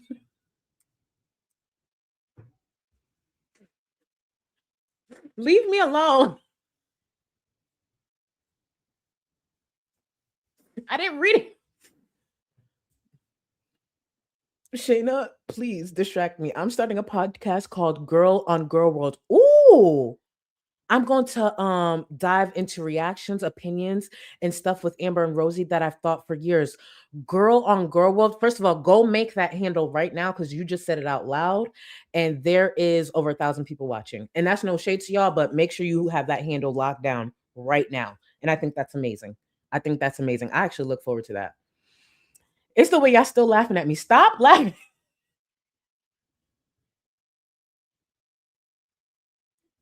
I don't know. Yo, I'm tired as fuck. Leave me alone. Nah, you're not gonna do this. Now, Connecticut misses you. Thank you. Now, I don't miss Connecticut in the wintertime. And honestly, I'm still gonna be there at the end of the year because that's when I visit for the holidays. But I do not miss being snowed in. I do not miss negative 10-degree weather. I miss a lot of my friends, a lot of my family, but that weather, when it gets cold, it gets cold. But I appreciate you, Boo. And shout out to all my Connecticut people in here. I appreciate y'all.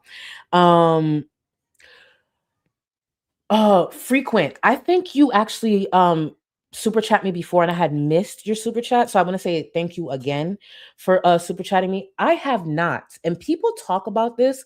And okay, so have you seen the Rosie AAVE pool video? I believe this was done on Instagram Live, but I still haven't seen an archive because I want to actually see what everyone's talking about. So I haven't to answer your question. And thank you again. And I apologize for missing your super chat before. Let me see. Yamano. Oh no, Scar didn't unmute today, and now Charlie can't see. Everyone, make your eyes and ear appointment. You know what, Yamano? I can see, and I read it just fine. The amount of LOL and emojis that are in chat. Anybody watching playback right now, enjoy. I make one little hiccup. Y'all keep this shit up, and I'm gonna start going back. I will react the rest of this stream with a Southern accent. I bet you pipe down now. Yeah. You know what? Almost 2 hours into this stream, and you know what? We are now starting Rosie. It's just one of those streams. Yeah, but not Mars. Mars, you're a menace, though. Wait, not y'all agreeing. Hold the fuck up. Y'all want to keep dragging me that badly? You're willing to listen. K-Buns, eyes and hearing hearing health is important, you guys. Get your exams and don't be like Scar or Charlie. Sadly, no doc for shortness. Sorry, Charlie. You know what, K-Buns? I'm happy to have you back. But how come y'all can't be like Chinians? That's what I want to know. FFG got a whole army of Chinians. Can I just get one or two? All my people drag me, and FFG got people. Do you know they would drink cyanide for that bitch? And that's not what I'm saying I need y'all to do, but I'm just saying. Where are my Chinians? Apply. Please apply in chat. I don't want yes men. And first of all, you think Chinians are yes men? Chinians are on a whole different degree. Like, yes men is light work compared to Chinians. Do you hear me? And you are correct, but like from time to time, I would like a Chinian. Why not? In times like this, I don't want to fight my own battles. FFG don't. FFG don't. I want to be able to just call on a Chinian or two. Shit. But y'all, it's true. But in a moment where I can't think of nothing, that's where a Chinian would come in, okay? That's where they would come in. The rosebuds? Where are the rosebuds? Is that what Rosie calls her? Is that a second name outside of Quirky Crew? The rosebuds? Anyways, speaking of Rose, let's get started with Rosie. Now, this part of the stream might get you even more frustrated because I just take a sliver out of the stream from the yesterday that we were covering, and I tie in the stepmom story time that has been deleted from Rosie's channel. And I want to once again credit Tiny Blue, anthropologist, for having this. So majority of this is us covering Rosie's story time about when she was a stepmom. This would be a good time to take a second shot of Willie's. I'm telling y'all right now. Florida would miss you more. Thank you, boo. I don't want you to think I'm going to stay here, though, because Florida, oh my God, but I appreciate you. I appreciate you. This summer has whooped my ass. And I get it. I've been here for years, and thank you again for the support. But this summer in Florida was tough. I don't know who the fuck made the demons mad, but they were taking it out on all of us. Let me see. Priscilla, thank you for 14 months. When you lived in Stanford, did you ever go to Jerry's or Maury? I didn't, and I'll explain why. Please don't kick me out of the chat. I love Candace. I love you, Charlie. I'm not gonna kick you out. Everybody's entitled to like whoever they like. And thank you for 14 months. No, I didn't go to Maury, and I was actually still living down there when Maury started. But one of my friends actually ended up being I don't know if it was a big time producer, but she ended up being a producer on the Maury show. But by the time Maury came to Stanford, I wasn't that into him anymore. Like, I love the scenes of, people running off the stage when they say, "You are not the father," and they just jump up and run off the stage or throw themselves on the floor. But by the time Maury started, I just wasn't into that anymore. I was into like other reality TV, but I wanted to go. But no, that's not true. I didn't care to go, but I could have. That's my point. But yeah, I can't stand Candace. I can't stand Candace. Can't stand that bitch. Well, now for different reasons versus back then. Because back then we were young and dumb and we were literally beefing over boys. So we were young and dumb. But there were some signs there, though. There were some signs there. Yo, anytime you are not the father. Oof. Remember that dude, the dad, when they got "You Are Not the Father" and he did the flip?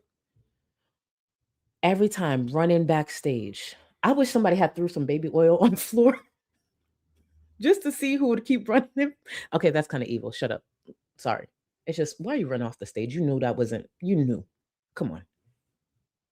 Do you think you'll ever have kids? Sorry if I'm being too personal.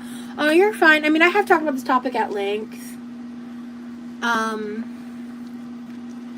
If it were to happen accidentally, I think I would roll with the punches. I don't think I'm gonna go out of my way to try. I think overall I kind of don't want that for my life.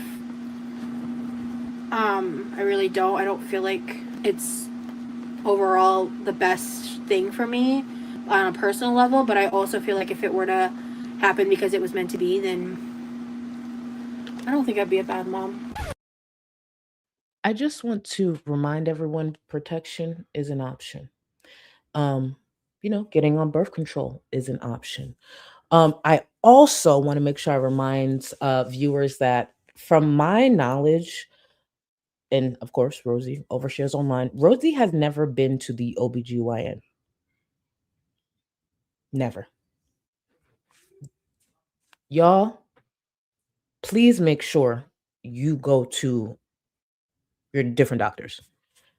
Because to be in your 30s and never had been to the OBGYN is crazy work. And also very irresponsible and dangerous. Yeah. Now, let's get into Rosie's story time, where she used to be an ex-stepmother and how heartbroken she was. So please, y'all, get y'all exams, all of that. Oh, yeah, y'all didn't know that? Y'all didn't know? Yeah, Rosie's never been to the OBGYN. Yep.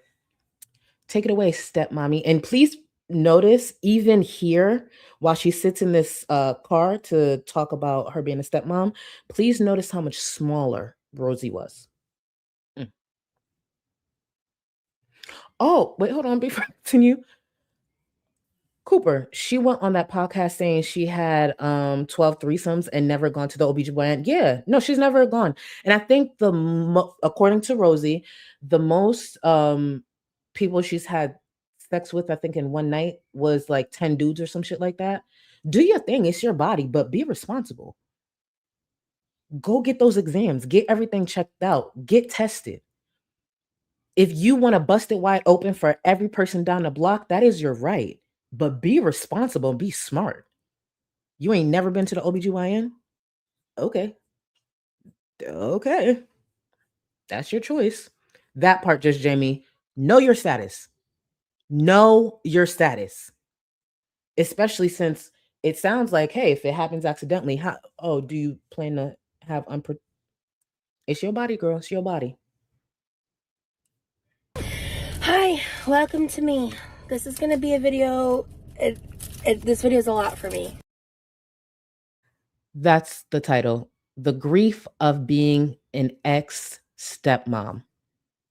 That's the title of the video that is now deleted. Today is an emotional day for me. And I decided that, okay, let me back up a bit. In case you don't know, like if you didn't follow me on other social media platforms for a while, I was once a stepmom for a long time. And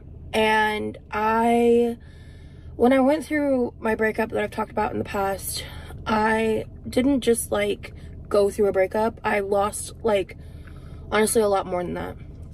And this video, I just want to talk about like what it was like, you know, being a stepmom, and like why I miss being a stepmom, and like I want to talk about. Before we continue, I want to just make sure I state my opinion off top of this video. I don't believe in any way was Rosie a stepmom, at least what you may believe a stepmom to be. I believe Rosie was pretty much just a really fat friend who was always around dad. And from time to time, there might be a weird noise that they hear, you know, coming from a different direction. But outside of that, I think that was just the really fat friend who was always around dad. If she looked like this, it probably just looked like dad was giving a friend a place to sleep, because yeah, I don't want you to think for a second I think Rosie was out here actually helping a partner with their kids. Not a chance in hell. Mars, thank you for the support. I'm gonna need Remy to wrap up his sleep token. We don't need a poor child having to deal with Rosie as a mom.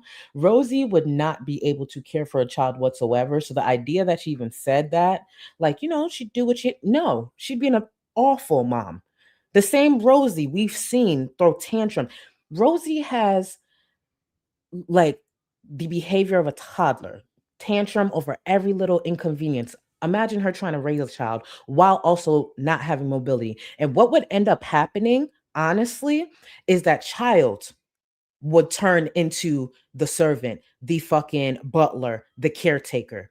I'll never forget that one episode of My 600-Pound Life where I saw, I believe the child was like 7 or 8, jumping on things to do laundry for the mom and do things around the home. And I don't like that. Children are supposed to be children. If Rosie, for any reason, had a child, that child would not have a real childhood. Their whole childhood would be them figuring out different ways to serve their mom, who's housebound or more than likely at that point, bedbound. Rosie would be a horrible mom. So no, even jokes, all of that, nah, she would be a horrible mom. Sarah, thank you. I'm your Huckleberry Chinian girl.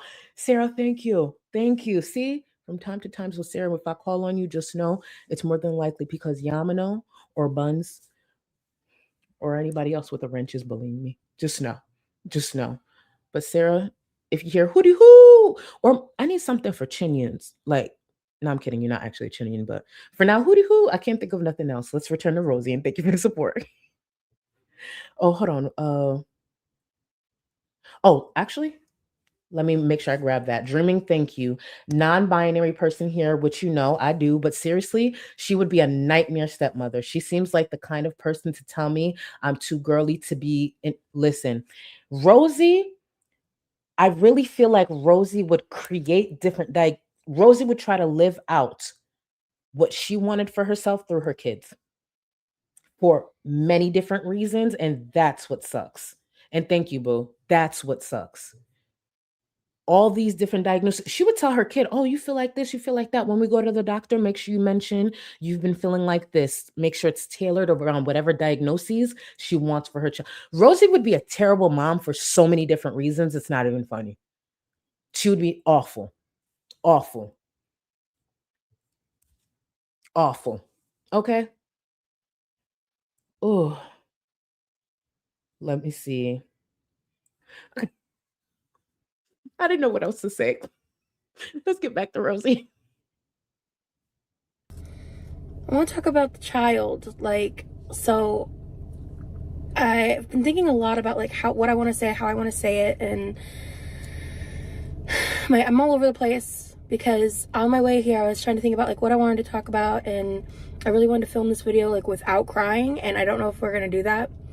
And what really inspired me to do this seems kind of silly, but I was watching some videos on TikTok, and when I lived up in Omaha, I used to. Not all of y'all being stuck on hootie hoo. Hey, Yaba, it's almost 10 o'clock at night. What the hell are you still doing up? Thank you so much for 26 months. It was the first thing that came to mind. I don't know why. I don't know why. Thank you so much for 26 months. Now Yaba still being up. One thing about Yaba, she gonna stay up for an FFG stream.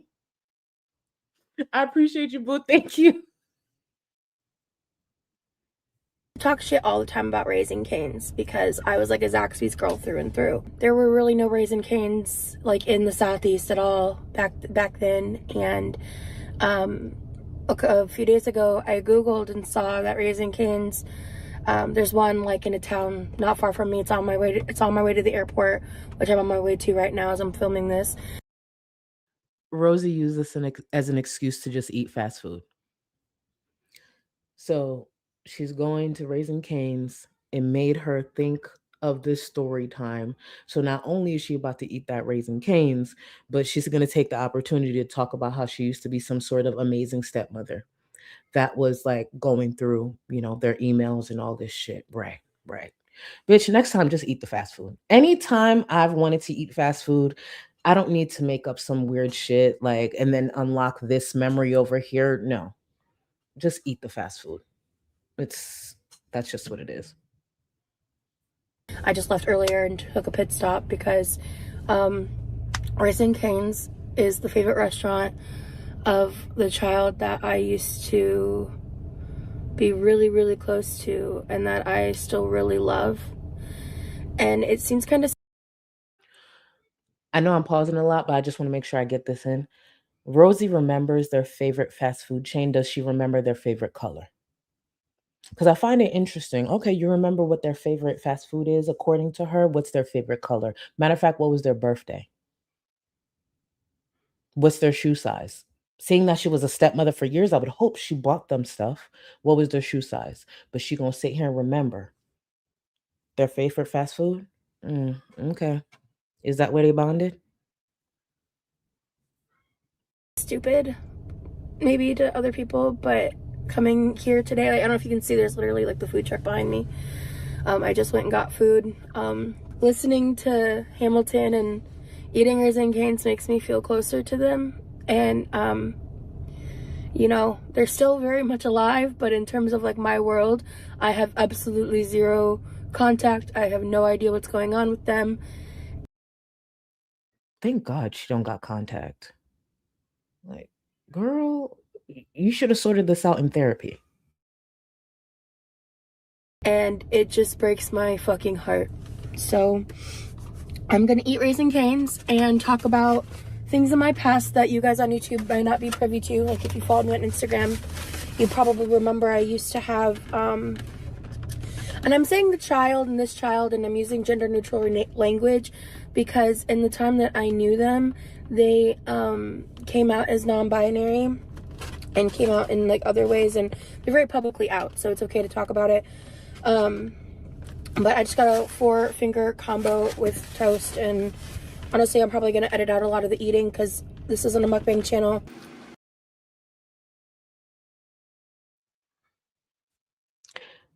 Did we just hear Rosie say she's gonna cut out a lot of the eating because it's not a mukbang channel? Well, that didn't age well. What the fuck is this?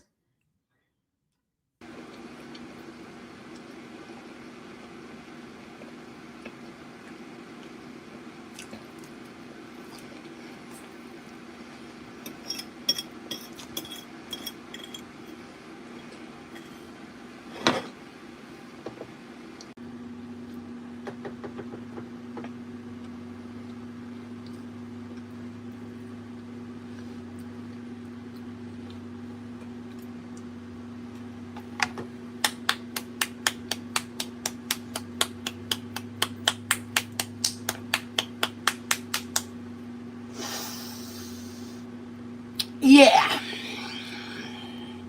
Yep.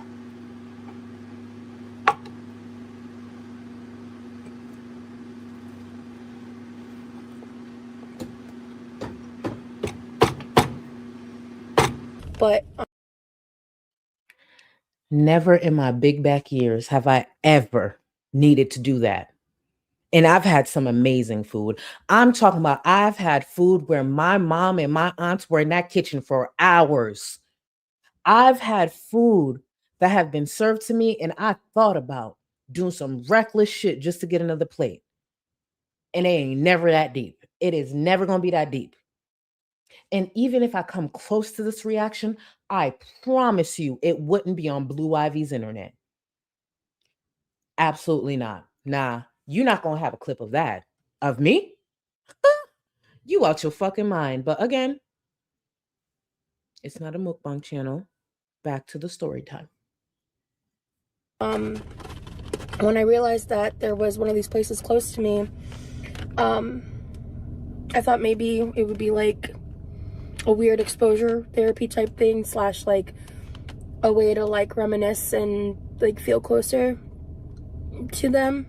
So I realized very quickly into filming this video that I didn't want to talk and eat, so I ate and now I'm gonna talk. I was telling myself, you know, I'm just gonna get the 3-piece this time. I'm gonna like, you know, try to, because my old order used to be very similar to this, but I would get the 6-piece like chicken tender, and I got the Raising Cane sauce and honey mustard with the fries, and then I don't like coleslaw, so I got an extra slice of toast. And I should have just got the 3-piece instead of the 4-piece. But wow, this was really good. This was like super fresh. Yeah. Anyway, I wanted to just like come here and eat and Before we continue, I want to make sure I grab this. Yaba, I'm a fatty, but I've never seal clapped for my food. Yaba, did you see the condensed milks that she's been adding and continuing to add in her shit? This is my thing, right? And I feel like this is an opinion both Yaba and I have shared through the years. We don't expect y'all to not pretend like we big back twos. Actually, Yaba's actually not even a big back anymore for real. But you know what I'm saying? We get it. We've had our issues with food. We not pretending we skinny, but there's levels to this shit. The fact that she's still adding that condensed milk, the fact that she was sitting there eating up them fucking apples, talking about, oh, I could eat this with a spoon. Bitch, you are. She had eggs and toast, Texas toast as an appetizer, and then turned around to get upset that she had to eat a small pancake. Y'all, sometimes I see these girls and I'm like, this is what the world thinks of us. Y'all sit there, y'all fat, lazy, smelly. Y'all know y'all don't clean shit. Every fucking stereotype you put it on a platform. And I think that plays a part in why some viewers be like, who are you? Bitch, I ain't that. Yes, I'm a big back. Yes, I got my issues, but I ain't that.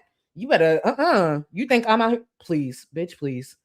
Barista, thank you. Listen, I'm a big back, but the only time I've ever had these type of reactions to food was because it was some expensive ass food. Okay. She doing that. And honestly, it's Rosie. And that's not the only thing, because I saw a few people write it in chat as a reminder to me. Thank you. Rosie even recently saluted her food. Girl, the salute, this, you throwing a tantrum of a pan. Girl, every fucking stereotype. It don't make no sense. And thank you for the support, boo. Let me see. Chicken, thank you for 59 months. Do you think the people who legit like Rosie think her over reacting to Ish is whimsical or something? I think a lot of the support, especially from the people like Teakwood and stuff, I think they either see themselves in Rosie or sees Rosie as like this delicate, like pretty much the way Rosie wants them to see her. Like, you know, this delicate dove that just needs some support, just needs more leg up, give her time. I know she's lied about this. I know she's contradicted this. I know she didn't follow through on this, but I want to just take care of this delicate flower who likes to put on a low BMI voice when she needs willies or something off her wish list. Sadly, I wouldn't even be surprised, because I know some viewers of hers, or at least past viewers, used to talk about their age a bit. I wouldn't be surprised if they just looked at her as, you know, kind of like daughter-like. And believe it or not, some parasocial relationships go that way too, because I've seen it. Not only in Rosie's chat. That's the sad part. And she can thank you again for 59 months. Thank you, boo. Fit and Curvy, poll time. Pick either Foodie or Rosie. Listening and watching them. Ooh, this is good. Foodie or Rosie, listening and watching them suck on noodles for 30 minutes straight, sober. Say less. I will get to the rest of the support. I'm putting that poll up right now. Fit and Curvy. Oh, you're nasty for that. You're trifling. Fit and Curvy, you get a baddie's chain. You get a baddie's chain. Ooh, yep, putting up the poll. And you know the stipulation. You have a certain amount of time to get your votes in. I don't know the time yet, so I'm not saying it. You got a certain amount of time, or we go on a second bonding break early. Go ahead, Rosie, continue while I put up this poll.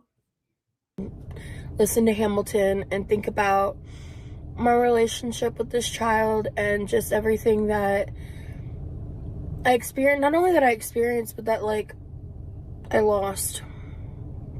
And so this conversation is going to be kind of focused on like me and my feelings, right? I also want to try really hard to make sure that I'm not like, I don't want to put any of this child's like trauma on the internet, you know what I mean? Like that's just not a cute nor fun nor fresh look, and not okay to do to someone, right?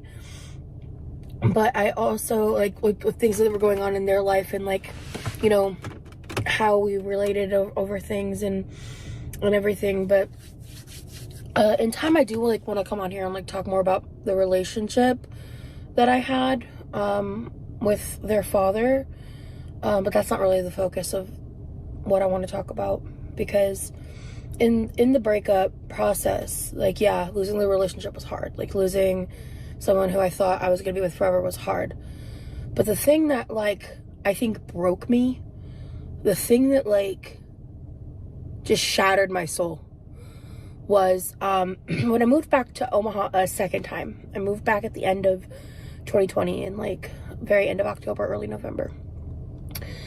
And prior to that, like, I had been pretty involved in this child's life, but it was a different level when I came back, especially because I wasn't working at the time. I was just too disabled to function. Did y'all hear that? Rosie was saying back then, while she was with her ex and a stepmom, she was too disabled to function. Interesting. In any capacity at a job, and so even back then, she couldn't have a job due to her. But over here, recently, she made it seem like this is a new conversation. She wasn't sure if she's ever said this out loud. Interesting. Something I've known for a while now, like even when I was actively job hunting, my symptoms and my issues are to a point, and I have the insomnia. I have this list of shit. And with where I'm at right now in life, I know that if I can land a job, I won't be able to keep it long term. Like, and that's a newer development.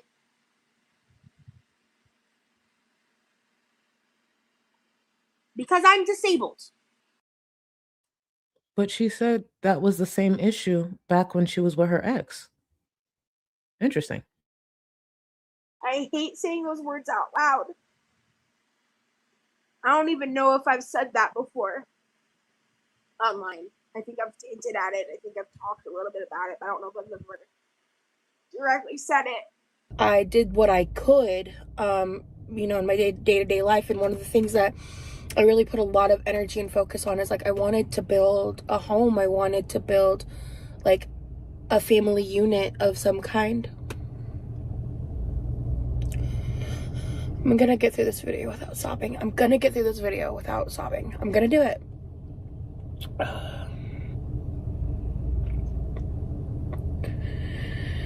So I spent a lot of time, like, researching different things about, like, pediatric psychology and stuff. I learned and started implementing, like, tactics through, like, art, with art therapy and things like that.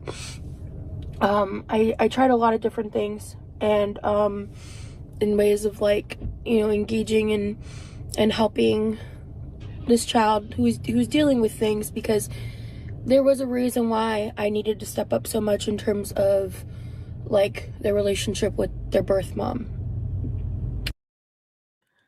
And that's no one's business. Let's just say I believe everything Rosie's saying here. She went above and beyond to step up, to help her ex, with his kids, all of that. Let's pretend that's no one's business.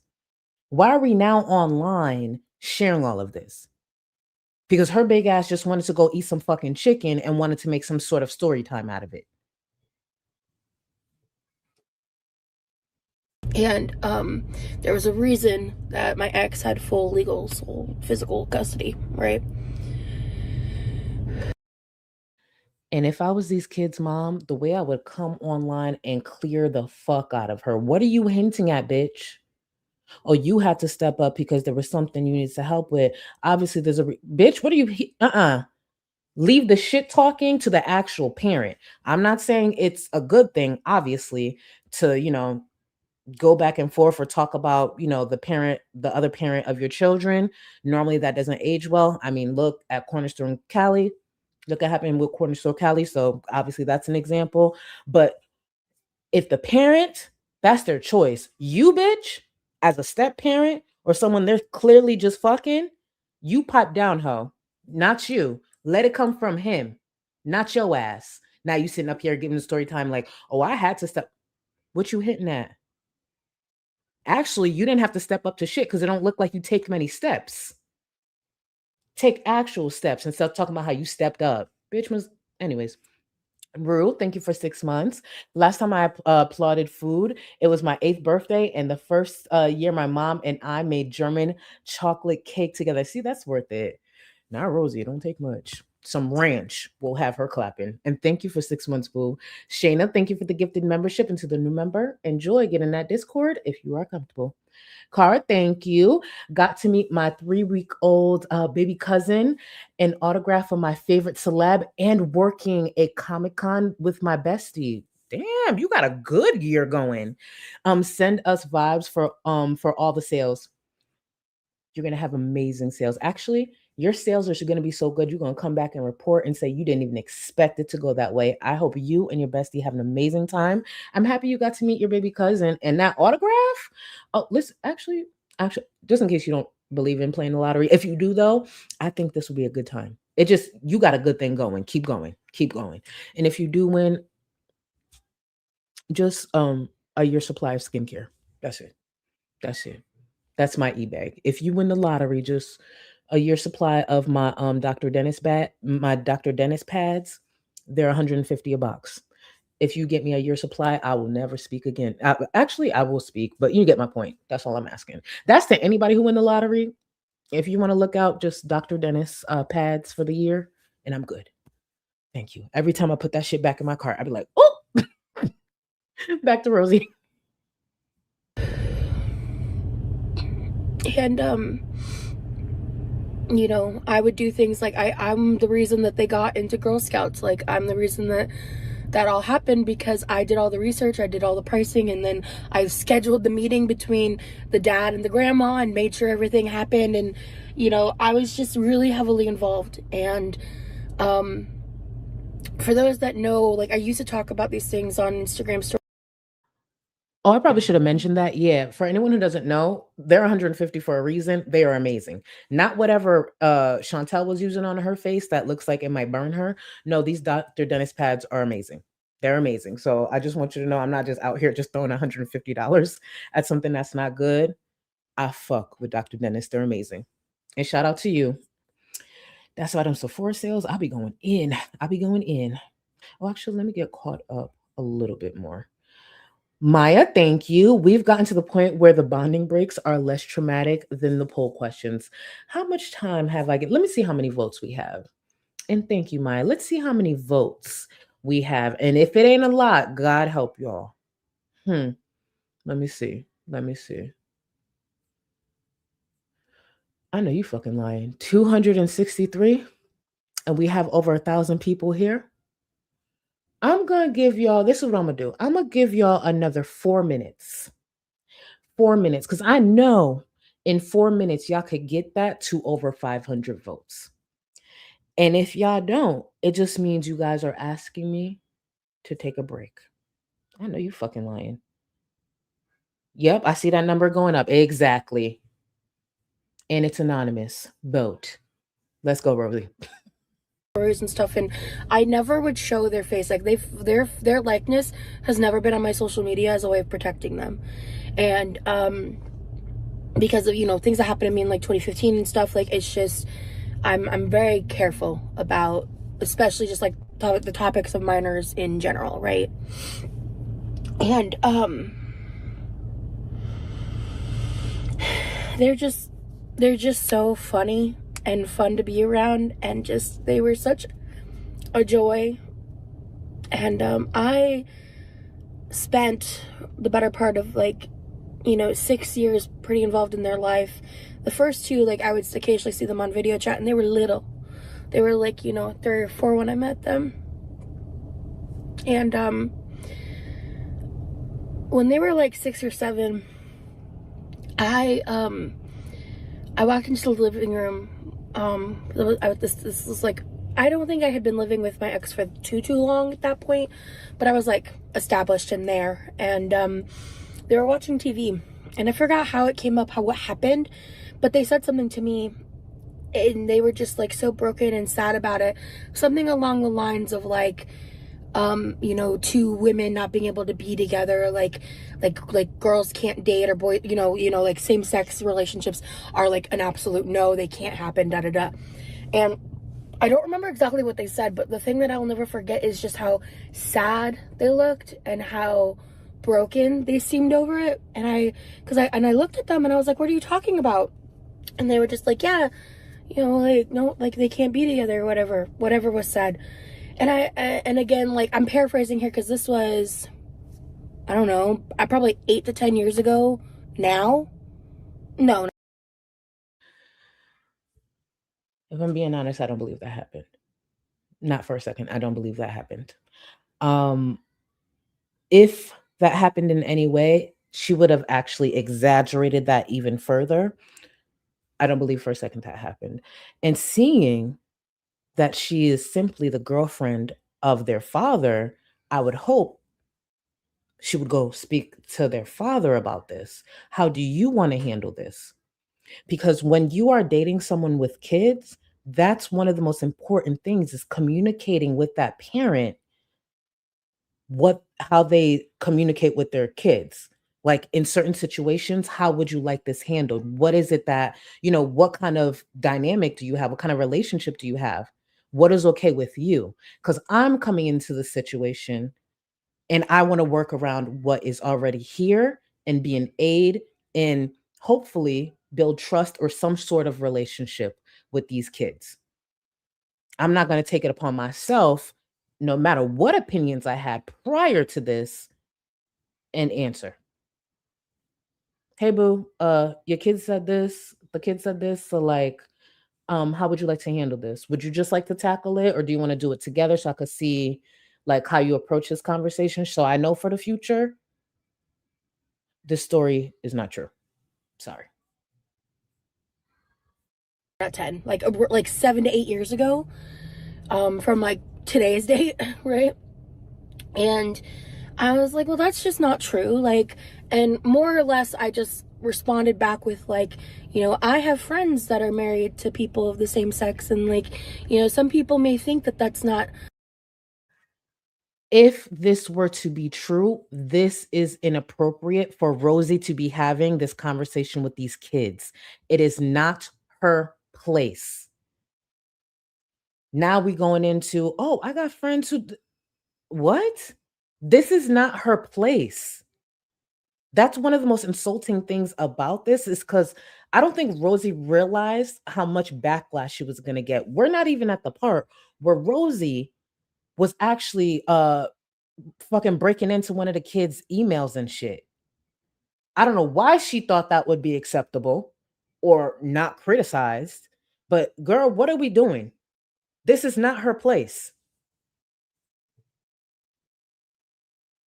Something people can do, but they can, and and they were just like, really?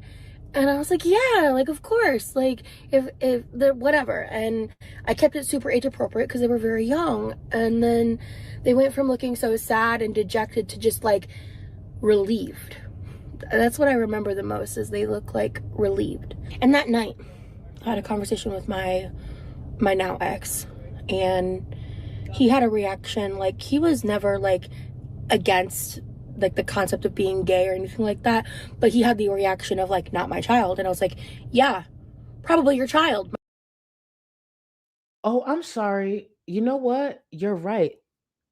Speculation. I don't know why, and I know their pronouns were they, them, but I don't know why I thought her ex had 2 kids. It's only the one.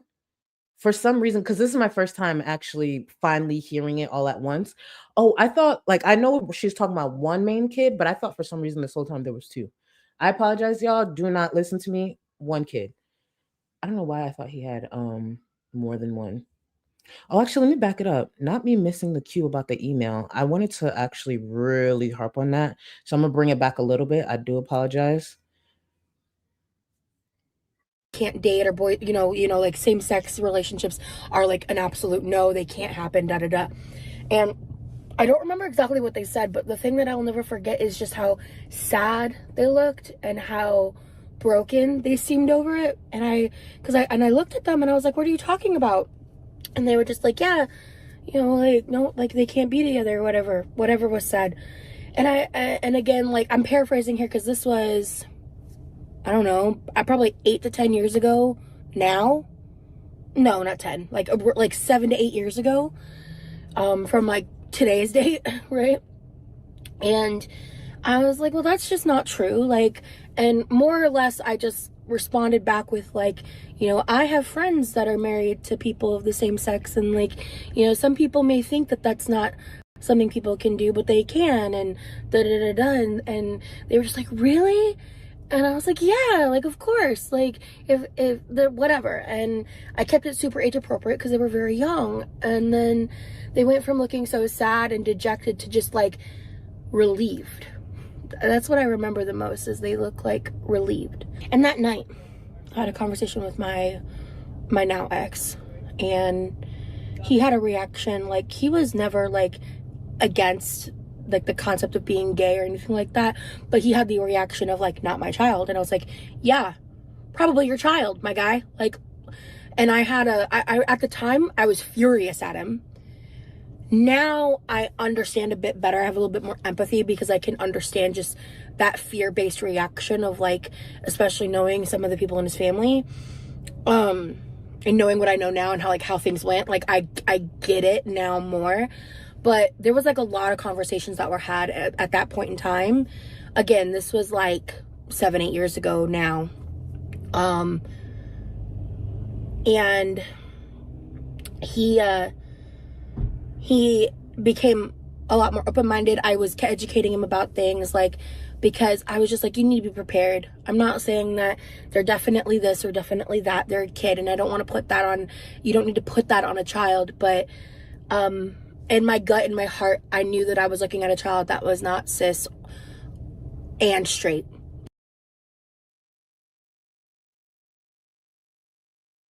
What does that look like?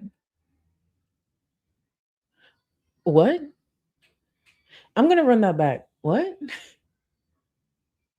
She knew she... Okay. All right, let's run this back. If the whatever. And I kept it super age appropriate because they were very young. And then they went from looking so sad and dejected to just like relieved.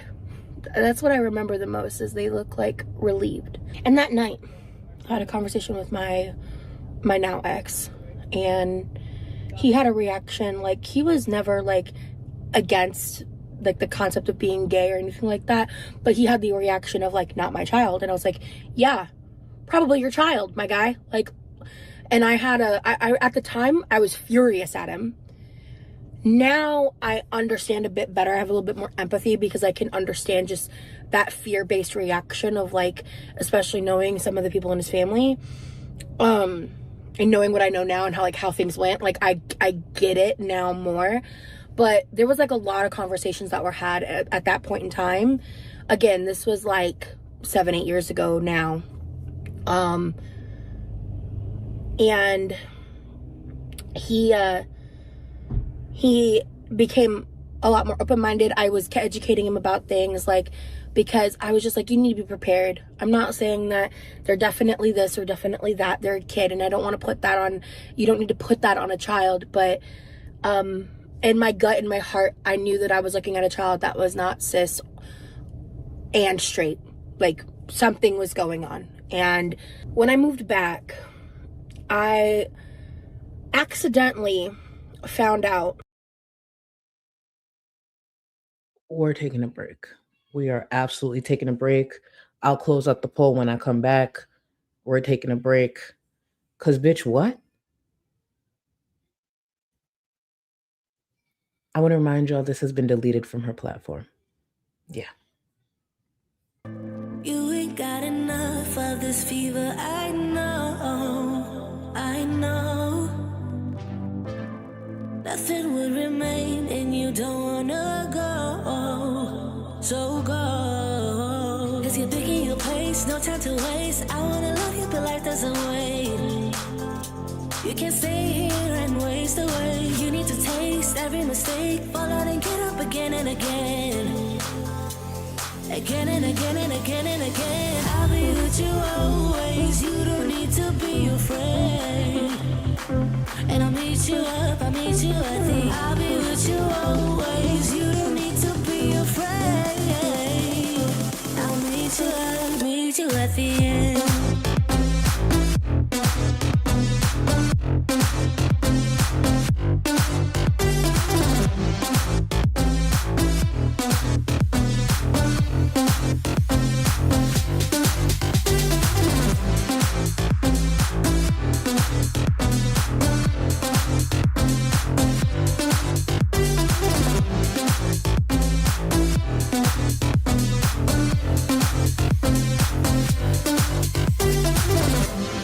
Don't you know what happens to dreams you don't follow?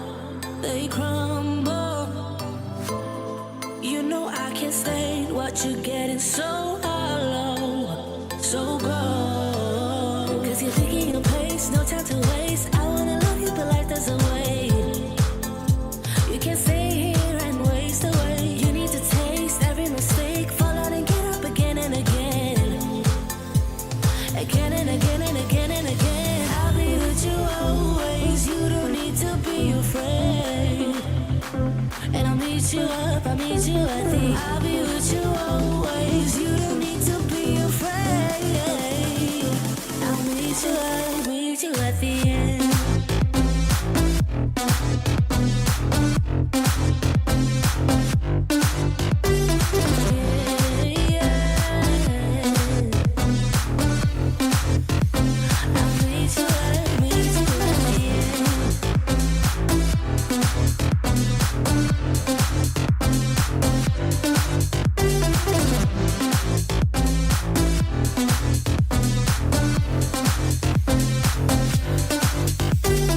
No time to waste. I wanna love you, but life doesn't wait. You can't see and waste away. I'll be with you always. You don't need to be afraid. And I'll meet you up, I'll meet you at the. I'll be with you always. You don't need to be afraid. I'll meet you at the end.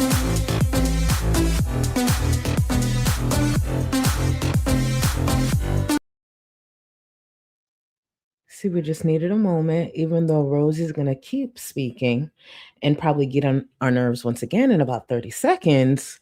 We just needed a moment. I'm going to close out the poll. 473. And I just asked for a little bit over 500. It's okay. It's okay. That just means we have to paint a bit differently. We're going to paint because I simply asked for over 500 votes. It's okay, but I appreciate y'all. Would you rather listen to who would you rather listen to slurp up spaghetti for 30 minutes, no break, and completely sober? Not it being exactly 50-50. Honestly, my vote would actually be Rosie. It would be Rosie. Even though they both actually they both jaw. Oh, but Rosie breathes harder. So it'd be the jaw clicking, the slurping, and Rosie actually breathes harder than Chantel. But I'm gonna still do Rosie because there's a higher chance Chantel will actually fart within that 30 minutes. I've seen Rosie eat food for hours at a time and not fart. So yeah, I'm gonna still pick Rosie. I'm gonna still pick Rosie. Oh, where is it? This one. This on the back of Foodie saying today that she'll be Sasa's stepmom. You know what? What is it with them with please stay away from fucking kids. Ew. And thank you for letting me know, Cancer Warrior. This poll reminds me of Foodie choking on noodles. And it ended up being 50-50. Thank you for the support. Oh, Spacey Catboy, thank you. My dumbass sent a super chat on a video instead of a super chat here. Fuck my life. Well, it's still support, so I appreciate you and thank you for supporting me once again. Thank you. And y'all, please remember to like the stream. I know it's lengthier on the weekends, and depending on the likes, we'll be back right away to talk about FFG, but I'm gonna be back anyways, so it don't matter whether you like it or not. We'll be right back here to listen and go through FFG's thought process when it comes to Teardrop being exposed for being a responsible pet owner. Yeah. And thank you again, boo. Let me see. Barista Boy, I fear that Rosie is always using stories as content because nothing's real. Exactly. Happens in her life worth nothing happens in her life worth talking about. Kind of like the first girl we talked about at the beginning of the stream. You see the pattern? You see the trend? They ain't got shit, so they come to the internet to make shit up. Sad. Sad. Thank you. Let's see, Mars. Thank you for the support. I picked Roz in the poll, but I'm covering my ears and singing loudly over her slurping. Okay, that technically we said just no breaks, and you got to be sober. And fighting her, fighting her after you didn't say I couldn't. That is a good point. When you say it like that, that's a good point. See, that's why we got to add stipulations, especially with people like you. But yeah, it's still Rosie for me. Because Chantel will be farting within 5 minutes. And that shit will piss me off. That shit would piss me off. And thank you, Mars. I will listen for everyone. I will listen for everyone if y'all vote Rosie. Technically, y'all know 50% voted Rosie. And I know you sent that out a while ago. 50% voted Rosie. You know, hey, we got that. And thank you, boo. Shayna, thank you. I have a very close relationship with my children. So if one of their dad's musty girlfriends try some fuck shit like this, they know to tell. Exactly. And I wonder if they at least told someone, whether it be their mom, their grandparents, someone. Because Rosie's going to go on to make it sound like she went to parent-teacher conferences and shit. Bitch, please. Who are you fooling? Rosie. What? Fuck out of here. And Shannon, thank you, boo. Bishop, she's either in great pain or fighting for justice for the downtrodden. That. Oh my God, who was it? The other day left a comment that said Rosie's either the victim, and I'm paraphrasing, or the hero. There's no in between. God, I think it was Crimson, if I'm not mistaken, that left that comment, and I feel like I pinned it, but it's true. It's true. So Bishop, shout out to you. Victimized hero. Either way, she's disgusting. That part. Thank you, boo. Chunky cult member. Sorry. Why are all the girls inappropriate around children? Because they got nothing else. They got nothing else. They don't think before they speak, and they got nothing else. It's actually frightening how many of them have been around children and still have access to children. And I want to be clear when I say that. Being inappropriate around children, not being a safe space for children, doesn't automatically equal pedo. Because I've given that criticism in the past when it comes to Chantel, and there was like people up in arms. You're calling her a pedo. No, there's a lot of different ways you could be inappropriate with a child. Grow the fuck up and stop looking for something. Anyways, the True Me K, thank you. Replay gang for me, but glad I'm here. Thank you so much for being here. I've been here for a while, so you got it. Thank you, boo, and I hope you enjoy the replay. Let me see. Scarletter, catching up on 2 times, but what if she shared certain things with Jeff / his sister? Oh, check that part. Check them bits, and Planned Parenthood is an amazing resource that and we will never know. Let's not forget it was Jeff's sister's boyfriend, then Jeff app. And thank you, Scar. And I hope you know, Scar, Yamano was in here singing your praises, talking about how you have amazing vision. So Yamano just be acting up in your chat. When Yamano's here, Yamano knows to speak the truth. But I appreciate you, Scar. Let's get back to Rosie. That they were planning to come out. I had gotten access to their email. We gonna run this back a few seconds. Rosie got access to their email. Is that so? How did that happen? Let's run it back a little bit. Let's see. How did that happen? Definitely this or definitely that. They're a kid, and I don't want to put that on. You don't need to put that on a child. But in my gut, in my heart, I knew that I was looking at a child that was not cis and straight. Like something was going on. And when I moved back, I accidentally found out that they were planning to come out. I had gotten access to their email. I forgot how it happened or like the reasoning, like, but basically like I had their email on my phone. It was just to kind of, to monitor, they were young. They were like, at this point in time. What the fuck that got to do with Rosie? Why does Rosie, who is not even married to their father, simply fucking the daddy and needs a place to live, why does she have access to their email? In what world was this okay? And you notice how that memory loss starts to kick in when she can't think of something good enough or think of a lie fast enough. I can't remember how. And she goes on to say, whatever she's about to say here, I can't remember how. That's not something you would forget. Getting access to someone's email, getting access to a child's email, that's very intentional. That's not something you forget. I believe they were like 10, maybe 11. I was going through their email and like the conversation with their friends, not because I was trying to snoop or look for anything. Honestly, like this is like how dedicated I was to the situation. I was like struggling to reconnect with them because when I came back, it was a little bit of a rocky transition for a month or so. I want to make sure I read this out loud. Her pushing her way into places she doesn't belong seems to be a theme in her relationships. Ain't that the truth? Ain't that the fucking truth? Thank you for this comment. Ain't that the fucking truth? And every time she pushes herself into places she doesn't belong, it always ends poorly. Wonder why. Let her continue. And then things really kind of smoothed over and got better because, kids are just adjusting to change. I had left for like a year and a half and then came back. So my ex and I had only been broken up for 9 months, but that's a lot for a kid. And it's instability. It's not the greatest of circumstance, right? And I was looking through the email and I saw that they were planning to come out and I freaked out. I was looking, what I was gonna say is I only reason I was going through the emails, I was trying to find out like what animes they liked. Cause then I was gonna go watch the animes and like try to be like, oh hey, like.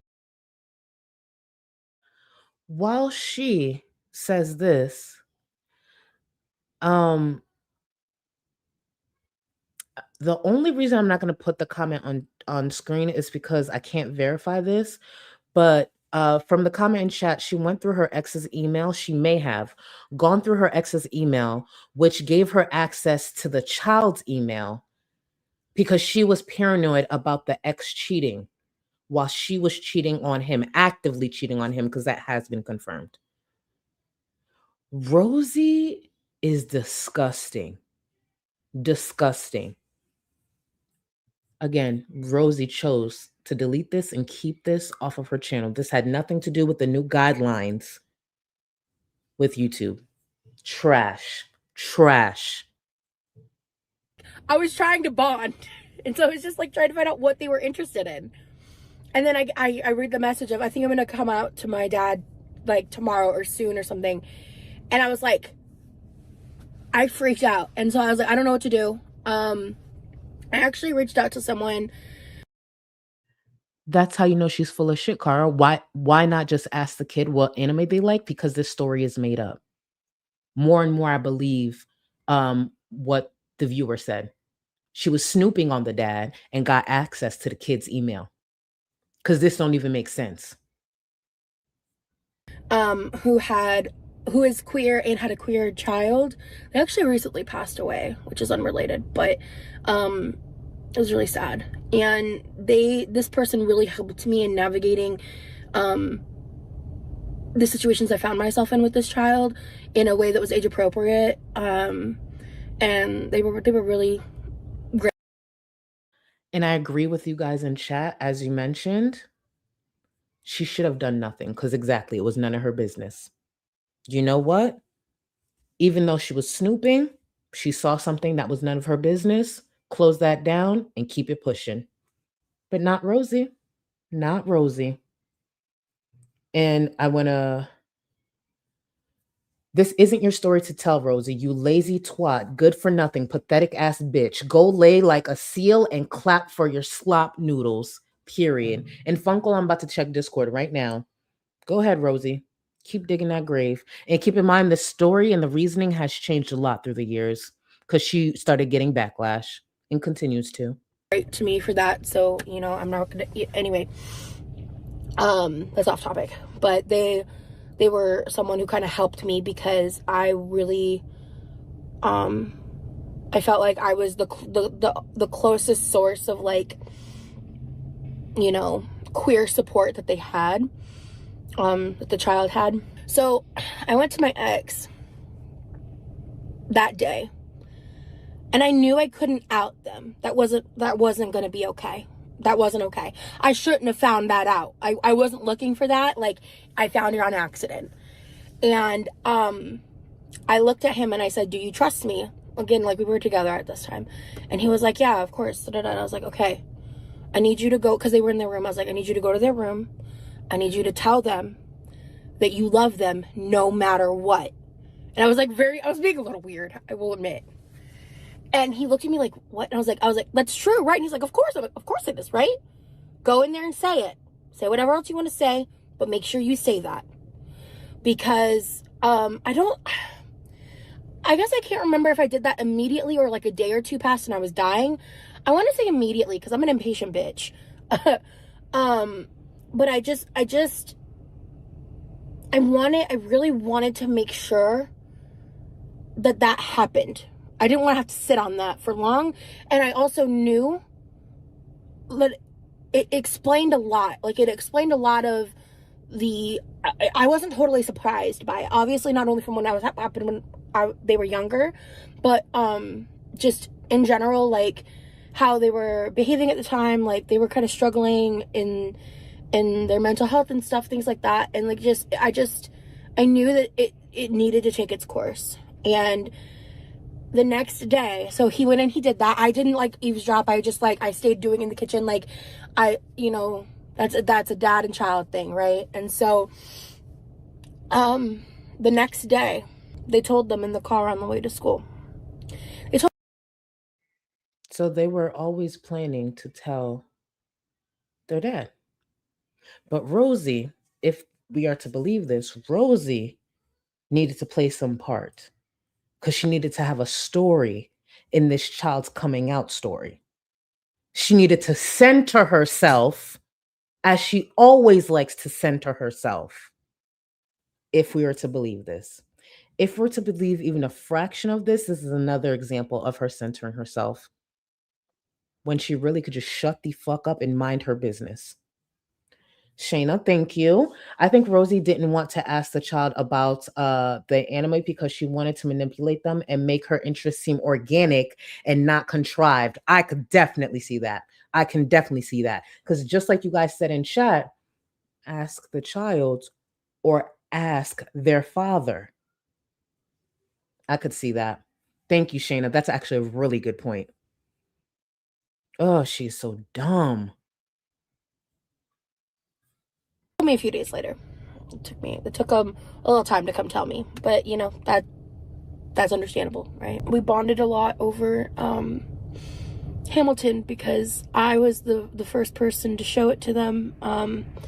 We watched it on Disney Plus in their grandparents' basement during that time when I'd come back in 2021.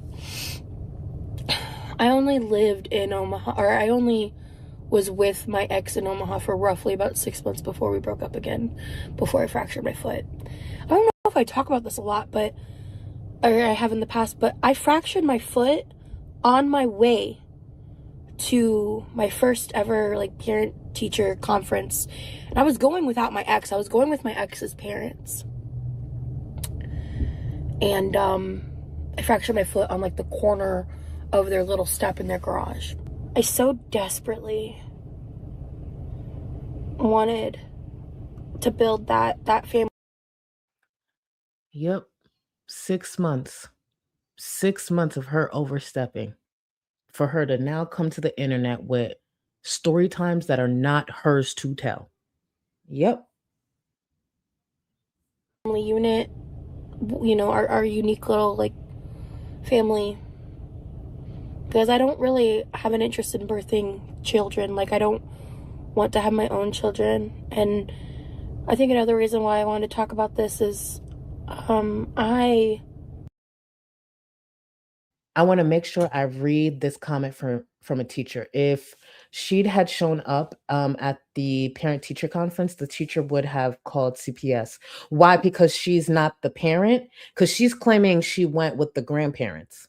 By the way, I don't believe her at all. Like, I'm confident this is a lie. But seeing that you are a teacher, I just want to know, like, because I don't know this, like, what's the rules when it comes to step parents showing up and the parents not showing up? Because that's how she's making it sound. Like she was there, but not the parents. But I'm going to let this play. Either way, she's full of shit, in my opinion. She's full of shit. Was chatting with someone, like, in terms of potentially dating, and they had a kid.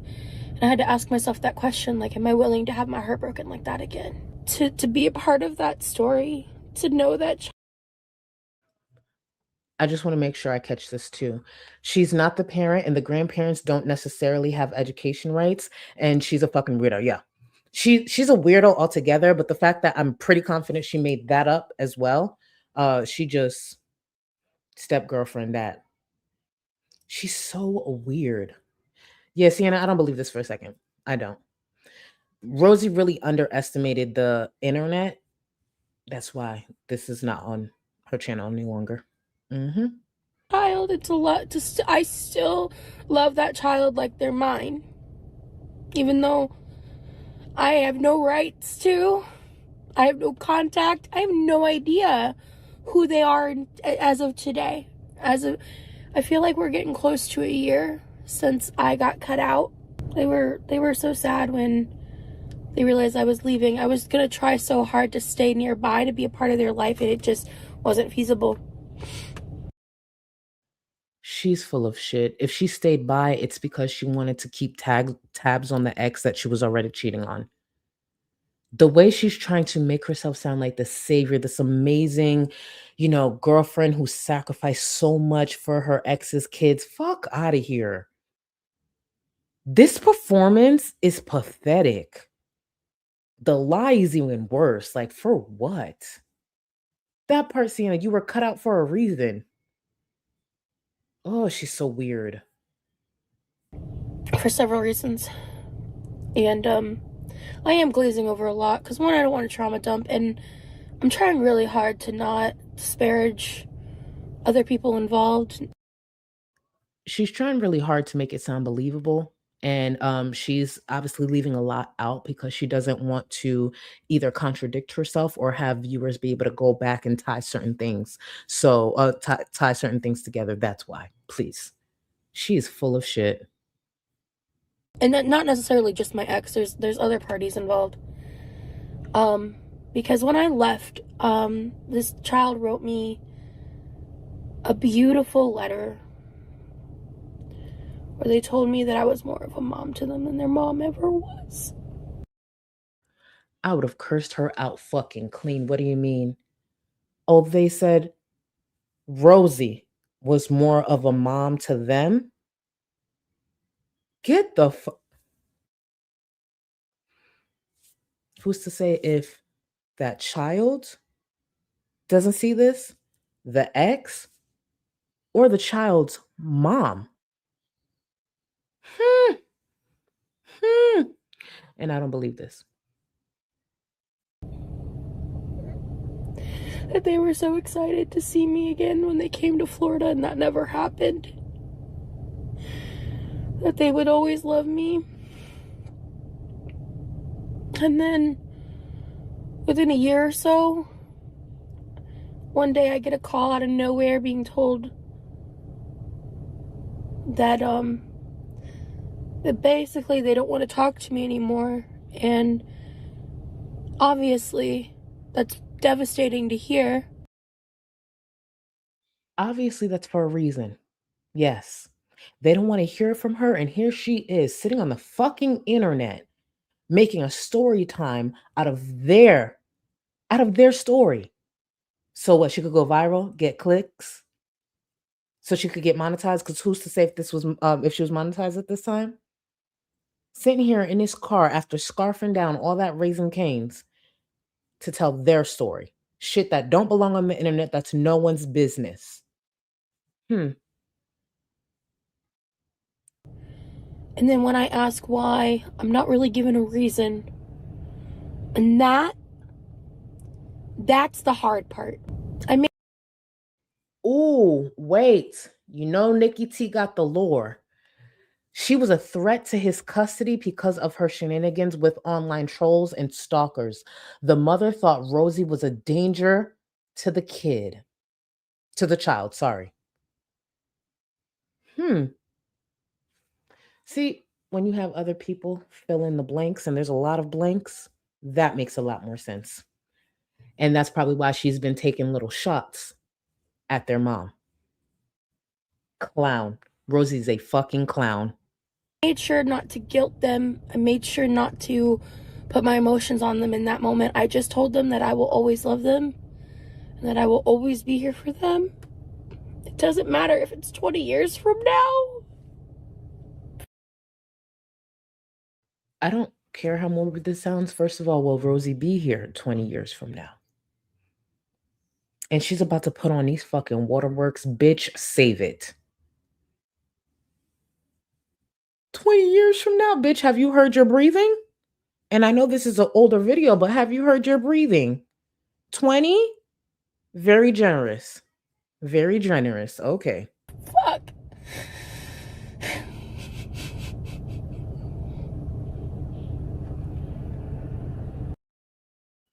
What the fuck is this? What the fuck is this? It's bad enough she's wearing that dumbass hat. And now she's working up tears for for a child that she didn't actually have a relationship with. The child of an ex she was cheating on, while throwing little shots at their mom. Yeah, I understand why it's no longer on her platform.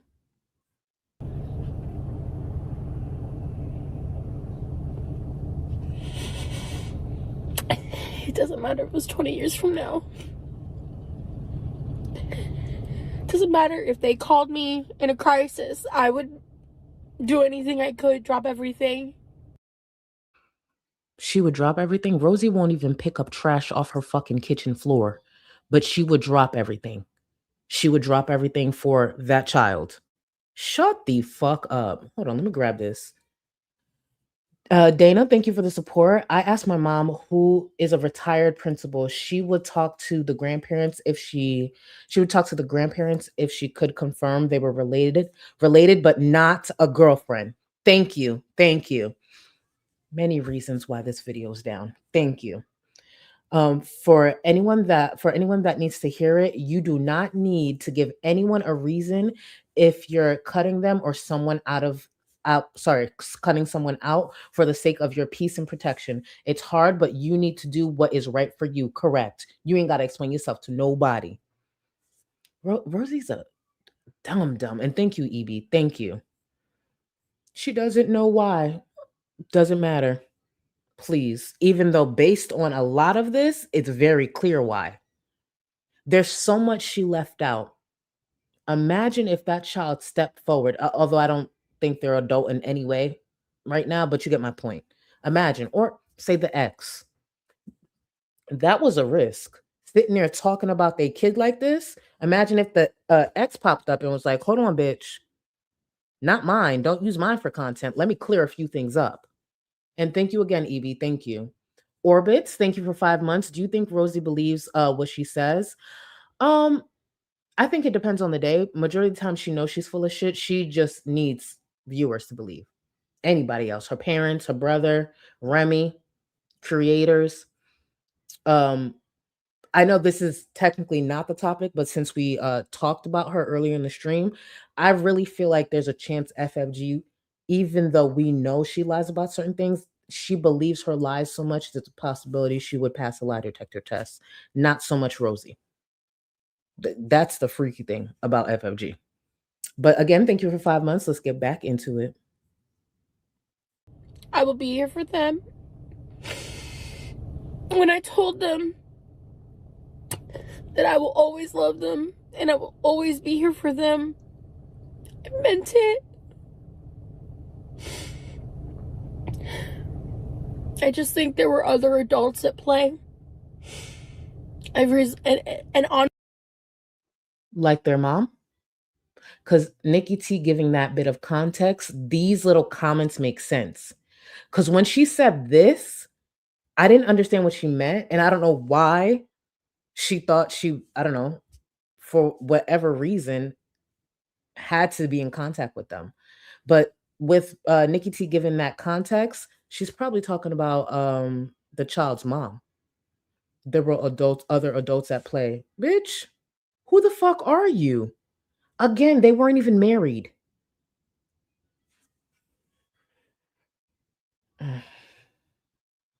Honestly, I am not necessarily referring to my ex. I don't think he necessarily helped. I don't think he fostered communication. Okay, I forgot she said this. So yeah, she's talking about the child's mother. She's talking about the child's mother. I think there were certain situations that his inaction caused a lot of problems, but there are other people in his life, and the fact of there was someone that he dated very briefly, but he kept around for a long time, who essentially just kind of filled my spot in the child's life. I just think there was some manipulation that went down. But I want to make sure I finally read this out loud. You aren't entitled to the kid, to the child. She's not entitled to that child. Hold on. How dare the actual parents come between her and her precious non-stepchild? There was some manipulation. She just sat there and said she went through that child's email while leaving out that it's because she was looking through the ex's emails. There was some manipulation. Shut the fuck up. That's neither here nor there. It's out of my control. And I don't care. Their child. It's not their fault. And if it hurts them too much to maintain a long distance connection, what's kind of confusing and a weird dynamic, I don't blame them for that. Okay, I want to correct this because I knew there was more than one kid he had. Nikki T said he had 2 kids at the time, by the way, but only one full-time custody. Okay, because I would have sworn somewhere I heard there were literally 2 kids. Thank you. Because that was fucking me up. I was like, why did I really think there were 2 children somewhere? Thank you for that. Not their fault. I'll never forget. I hadn't left Omaha yet. And I was in the car with them. And we were talking. And I asked them, I was like, how would you feel if I eventually dated other people? And without This is a fucking lie. I'm going to run this back and I need y'all to hear her. This is a fucking lie. I don't believe this for a sec. Rosie is a lame ass bitch. Just because you don't have certain things going on in your life doesn't mean you got to come online and tell stories. It's okay. Build memories. You want to tell story times? Get outside and create a story. One that actually happens instead of doing this fuck shit. Damn. I forgot she said, I'm about to get so annoyed. Let me just play this. I don't care. Their child. It's not their fault. And if it hurts them too much to maintain a long distance connection, what's kind of confusing and a weird dynamic, I don't blame them for that. It's not their fault. I'll never forget. I hadn't left Omaha yet. And I was in the car with them. And we were talking. And I asked them, I was like, how would you feel if I eventually dated other people? And without missing a beat. And like, whenever I told my friends this, they were just like, damn. They were like, honestly, I'd be really happy for you, because I would want you to spend time with someone that, like, I would want you to be with someone who, like, actually wants to be around you or with you or something, because of the way my ex had been treating me. So this child said all that to Rosie. I don't believe this for a second, but let's put that aside for a second. Let's just put that aside. What did they witness that they would even say something like that? And I want to be clear, she's full of shit.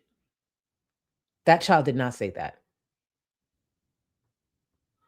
The way she will center herself, she made up a whole story just to center herself, while leaving out so many details that a lot of people like Nikki T caught on to later.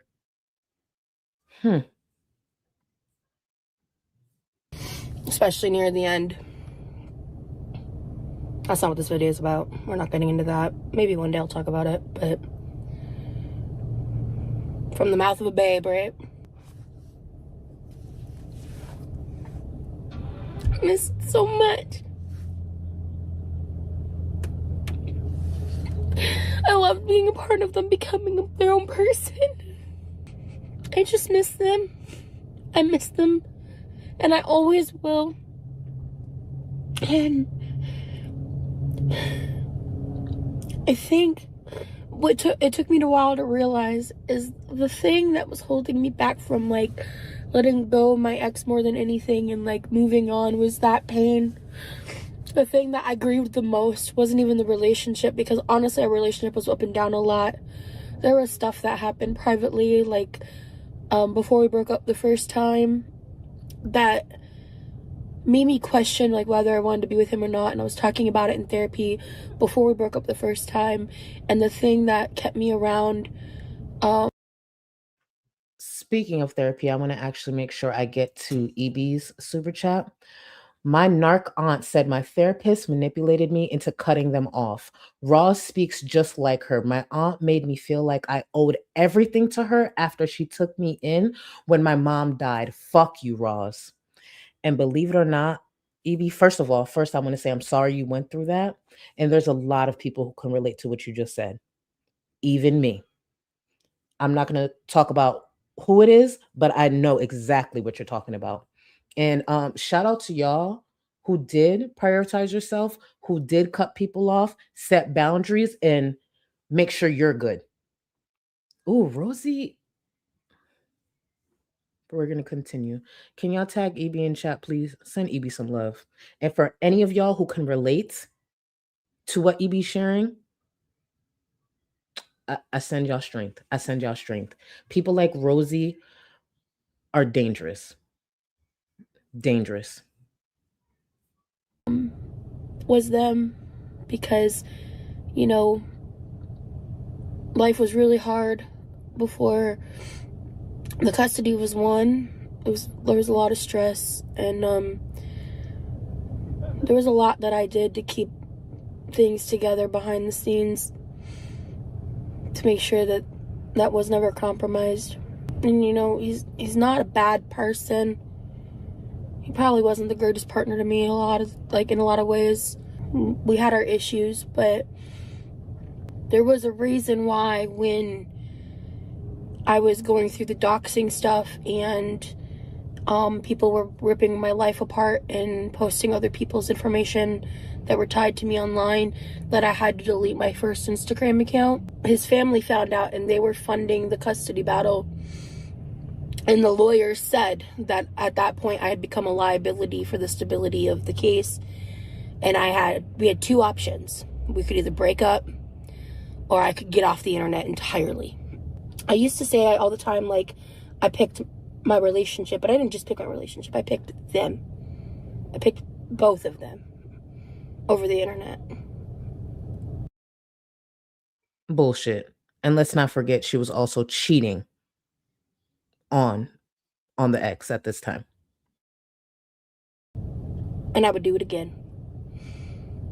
It was heartbreaking and hard. and it put me in a severe depression. But and it took me about 5 years to actually return to the internet. So 6 months later, like, I made a new account, and I kept promising to come back and post, but I was just so traumatized by all of that happened, and I was so scared that they could get hurt again, that the same situation could arise again. Not knowing fully at the time that the stalker I talked about in those interviews was the one fueling the doxing and everything. It's just crazy how that happened, and how in the end it really did attribute to the final fracturing of everything involved. Losing them, losing the thing that made me as close to a mother as I've ever been, was the hardest grief and loss I've ever known.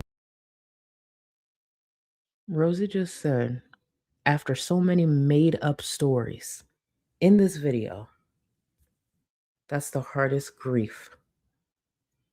She's so full of shit. Honey, thank you for 4 months. If Rosie would have truly cared about the child or the other child, she would have distanced herself before being told to do so. Instead of continuing to force herself in a place that was not for her. Thank you, boo. She is something else. She really is something else.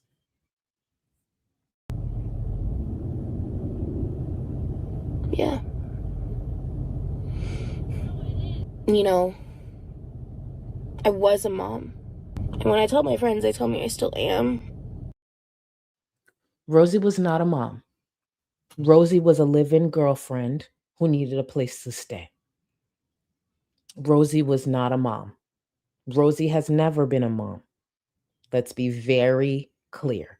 And whatever friends are telling her this are just buying her lies, or she's making that part up completely as well.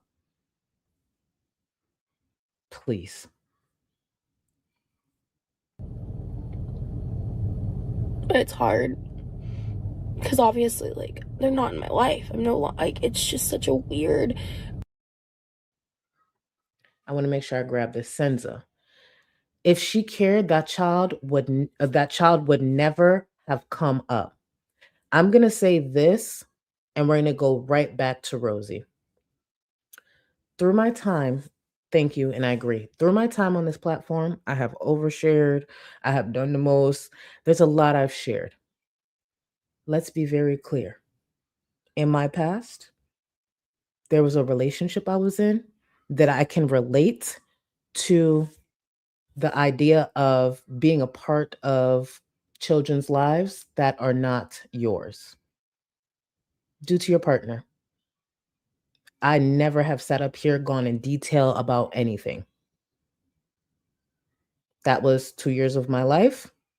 Enjoyed most of that. Obviously not the partner part. There's a reason we broke up. I don't bring those children up. They are not my kids. It don't matter how much I cared for them. They were not my kids. There's a reason I don't go into detail or ever bring that relationship up, because it involved innocent parties, and I don't want somewhere down the line, they dad, they mom, grandparents, or them to ever think I was up here saying anything about them. Yeah, there's a few people who date people with kids and still know to shut the fuck up. Charlie, I want to thank you personally for talking about this. She truly is dangerous. Targets young and vulnerable to insert herself in any and all drama. Shane Dawson victim, homeless youth. Yes, this child. I think she had DM'd one of the victims, right? One of Shane Dawson's victims, if I'm not mistaken. She had DM'd them, and the homeless children that she started the campaign from and ended up like blocking them or some shit.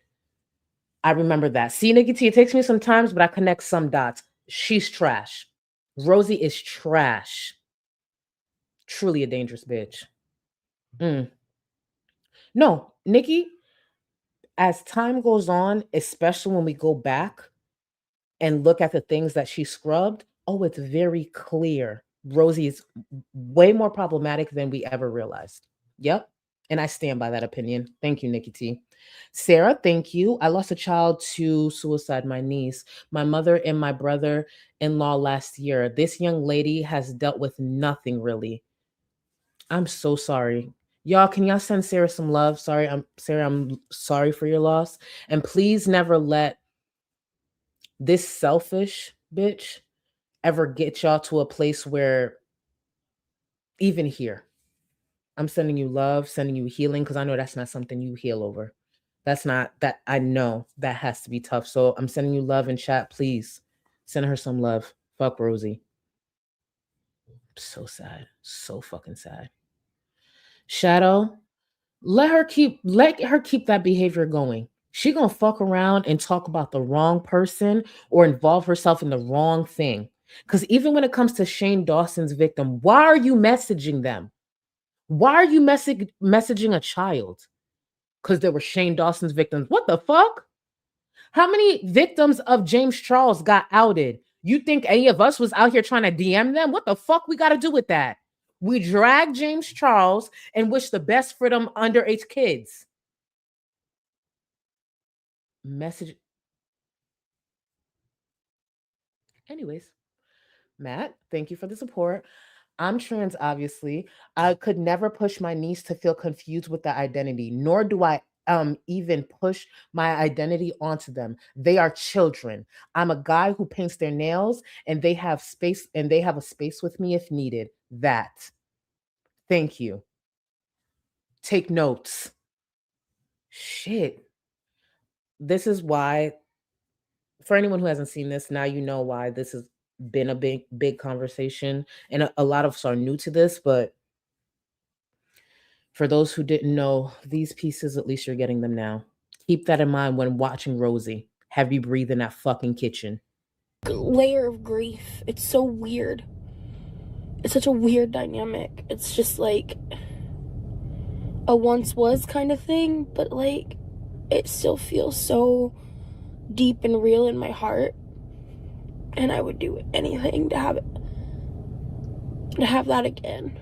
To have that, not just the connection, but just to have them in my life at all. In any level that they would. Are they Pokemon? Are they statues? What the fuck? It's children we're talking about here. Just to have them in my life. What, for more story times? Have me.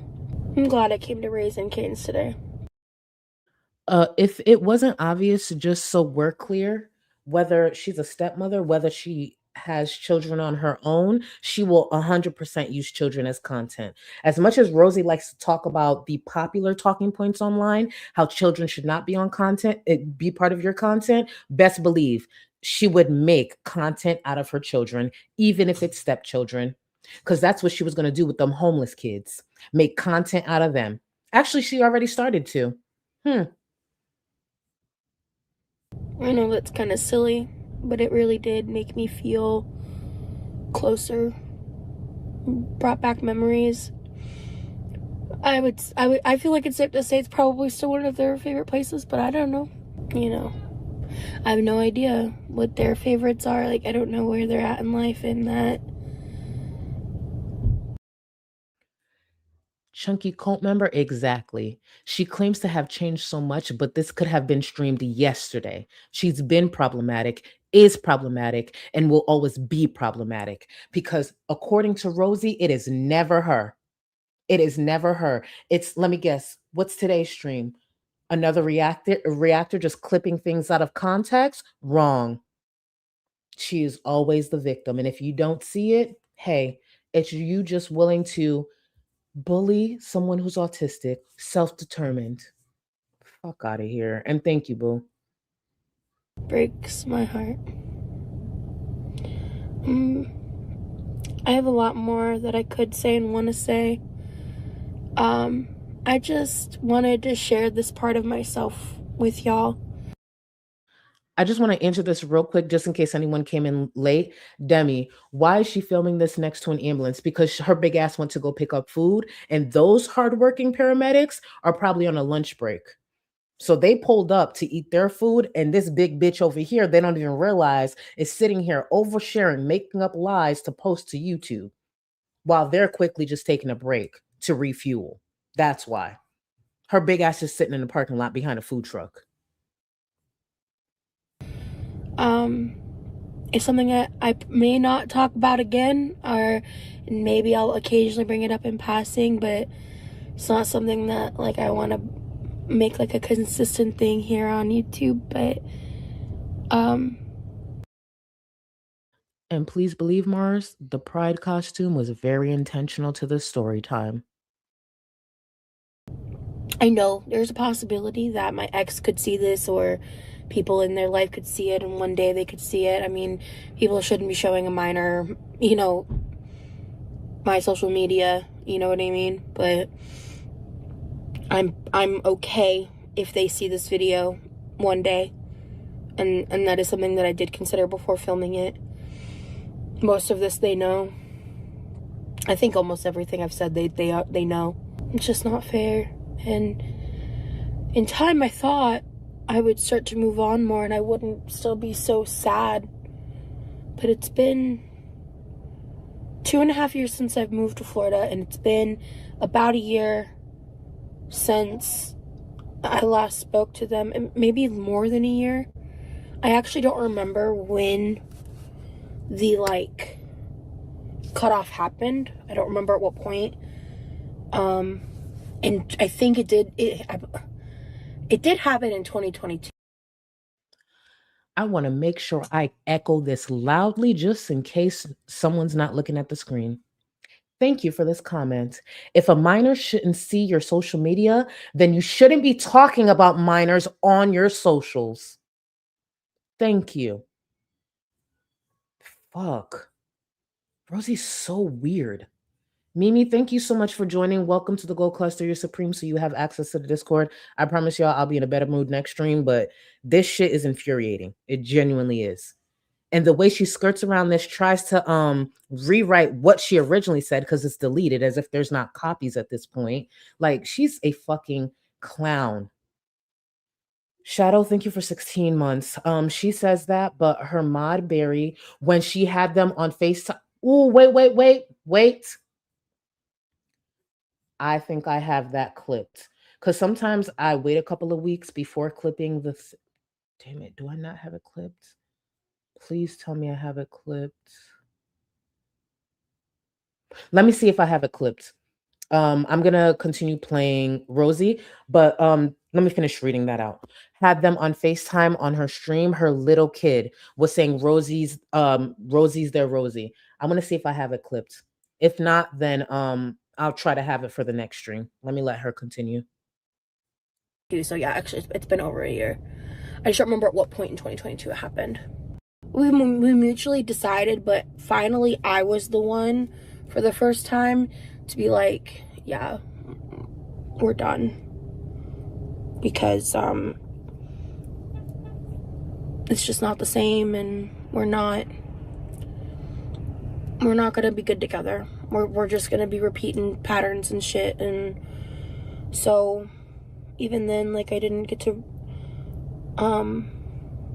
fully connect. But when he and I were talking, I would be on Skype with him, and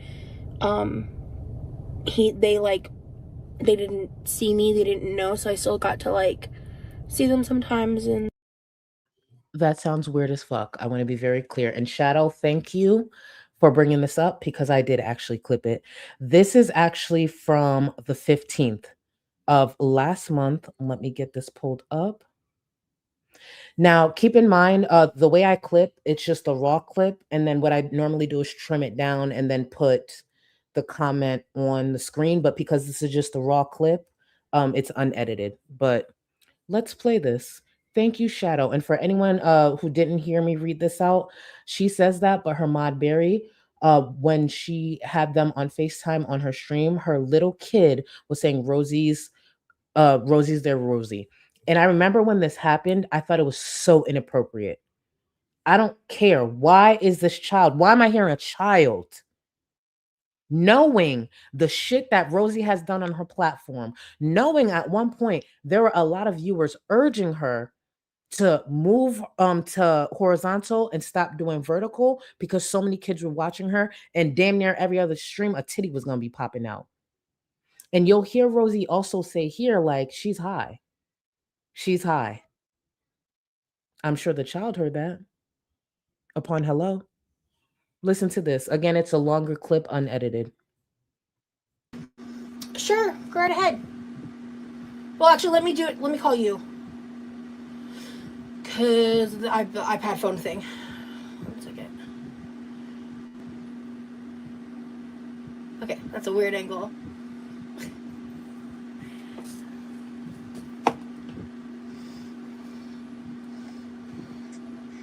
Hey. Hey, girl. How you doing? Just in your chat watching you cook. Gag. I'm really stoned right now. Trying to remember what I'm forgetting in this freaking recipe.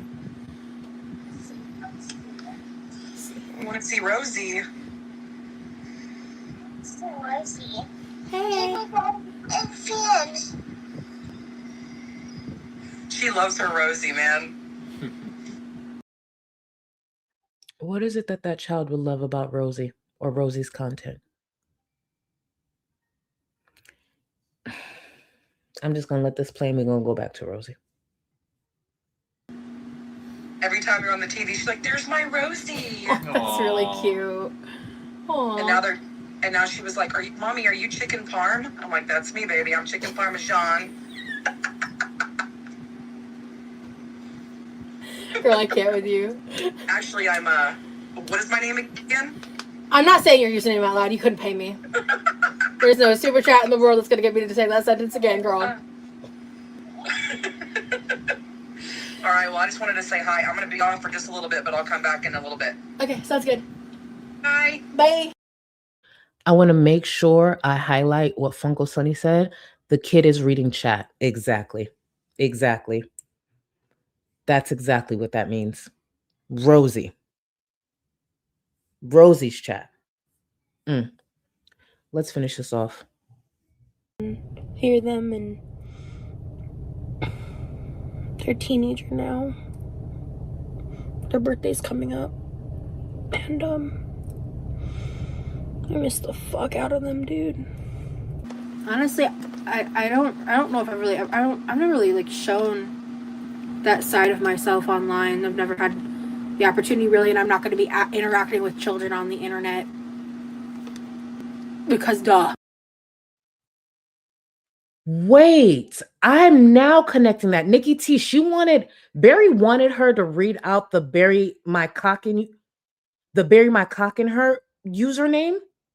That's the username she was asking Rosie to say. Oh, Barry, you're fucking weird. I thought when Barry said, "What's my name?" I thought she was saying, like, I don't know why in my mind I was thinking like her doc's name. Let's just say her name's Lisa.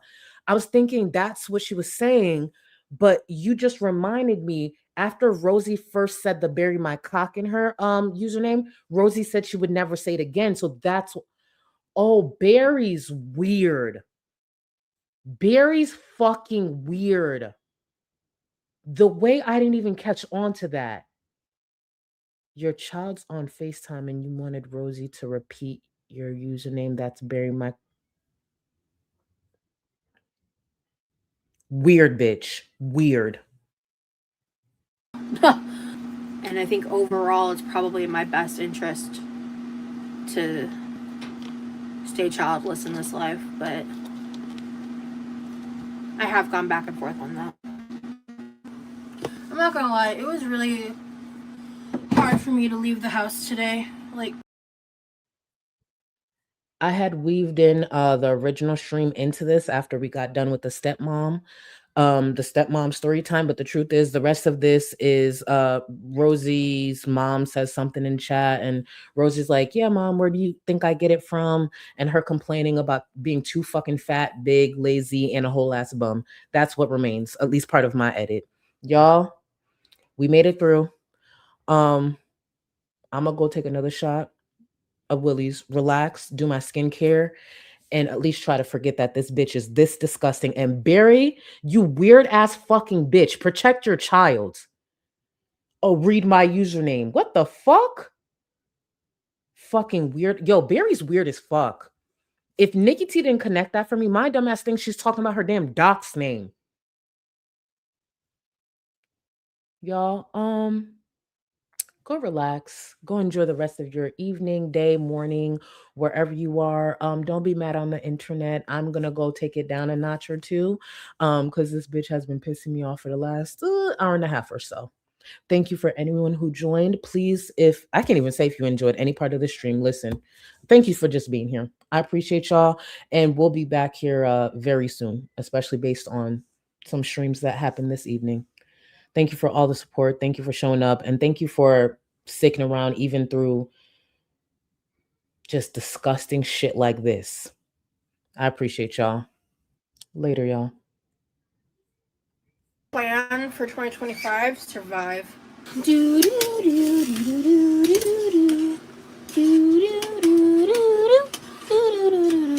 I've never in my life been told I kind of look like a young Johnny Depp. I think it's messy, that's for sure, but just like, ugh, hate being an adult. I'm gonna need to eat dinner soon. Ridiculous. Because I am who I am, God forbid I have an opinion.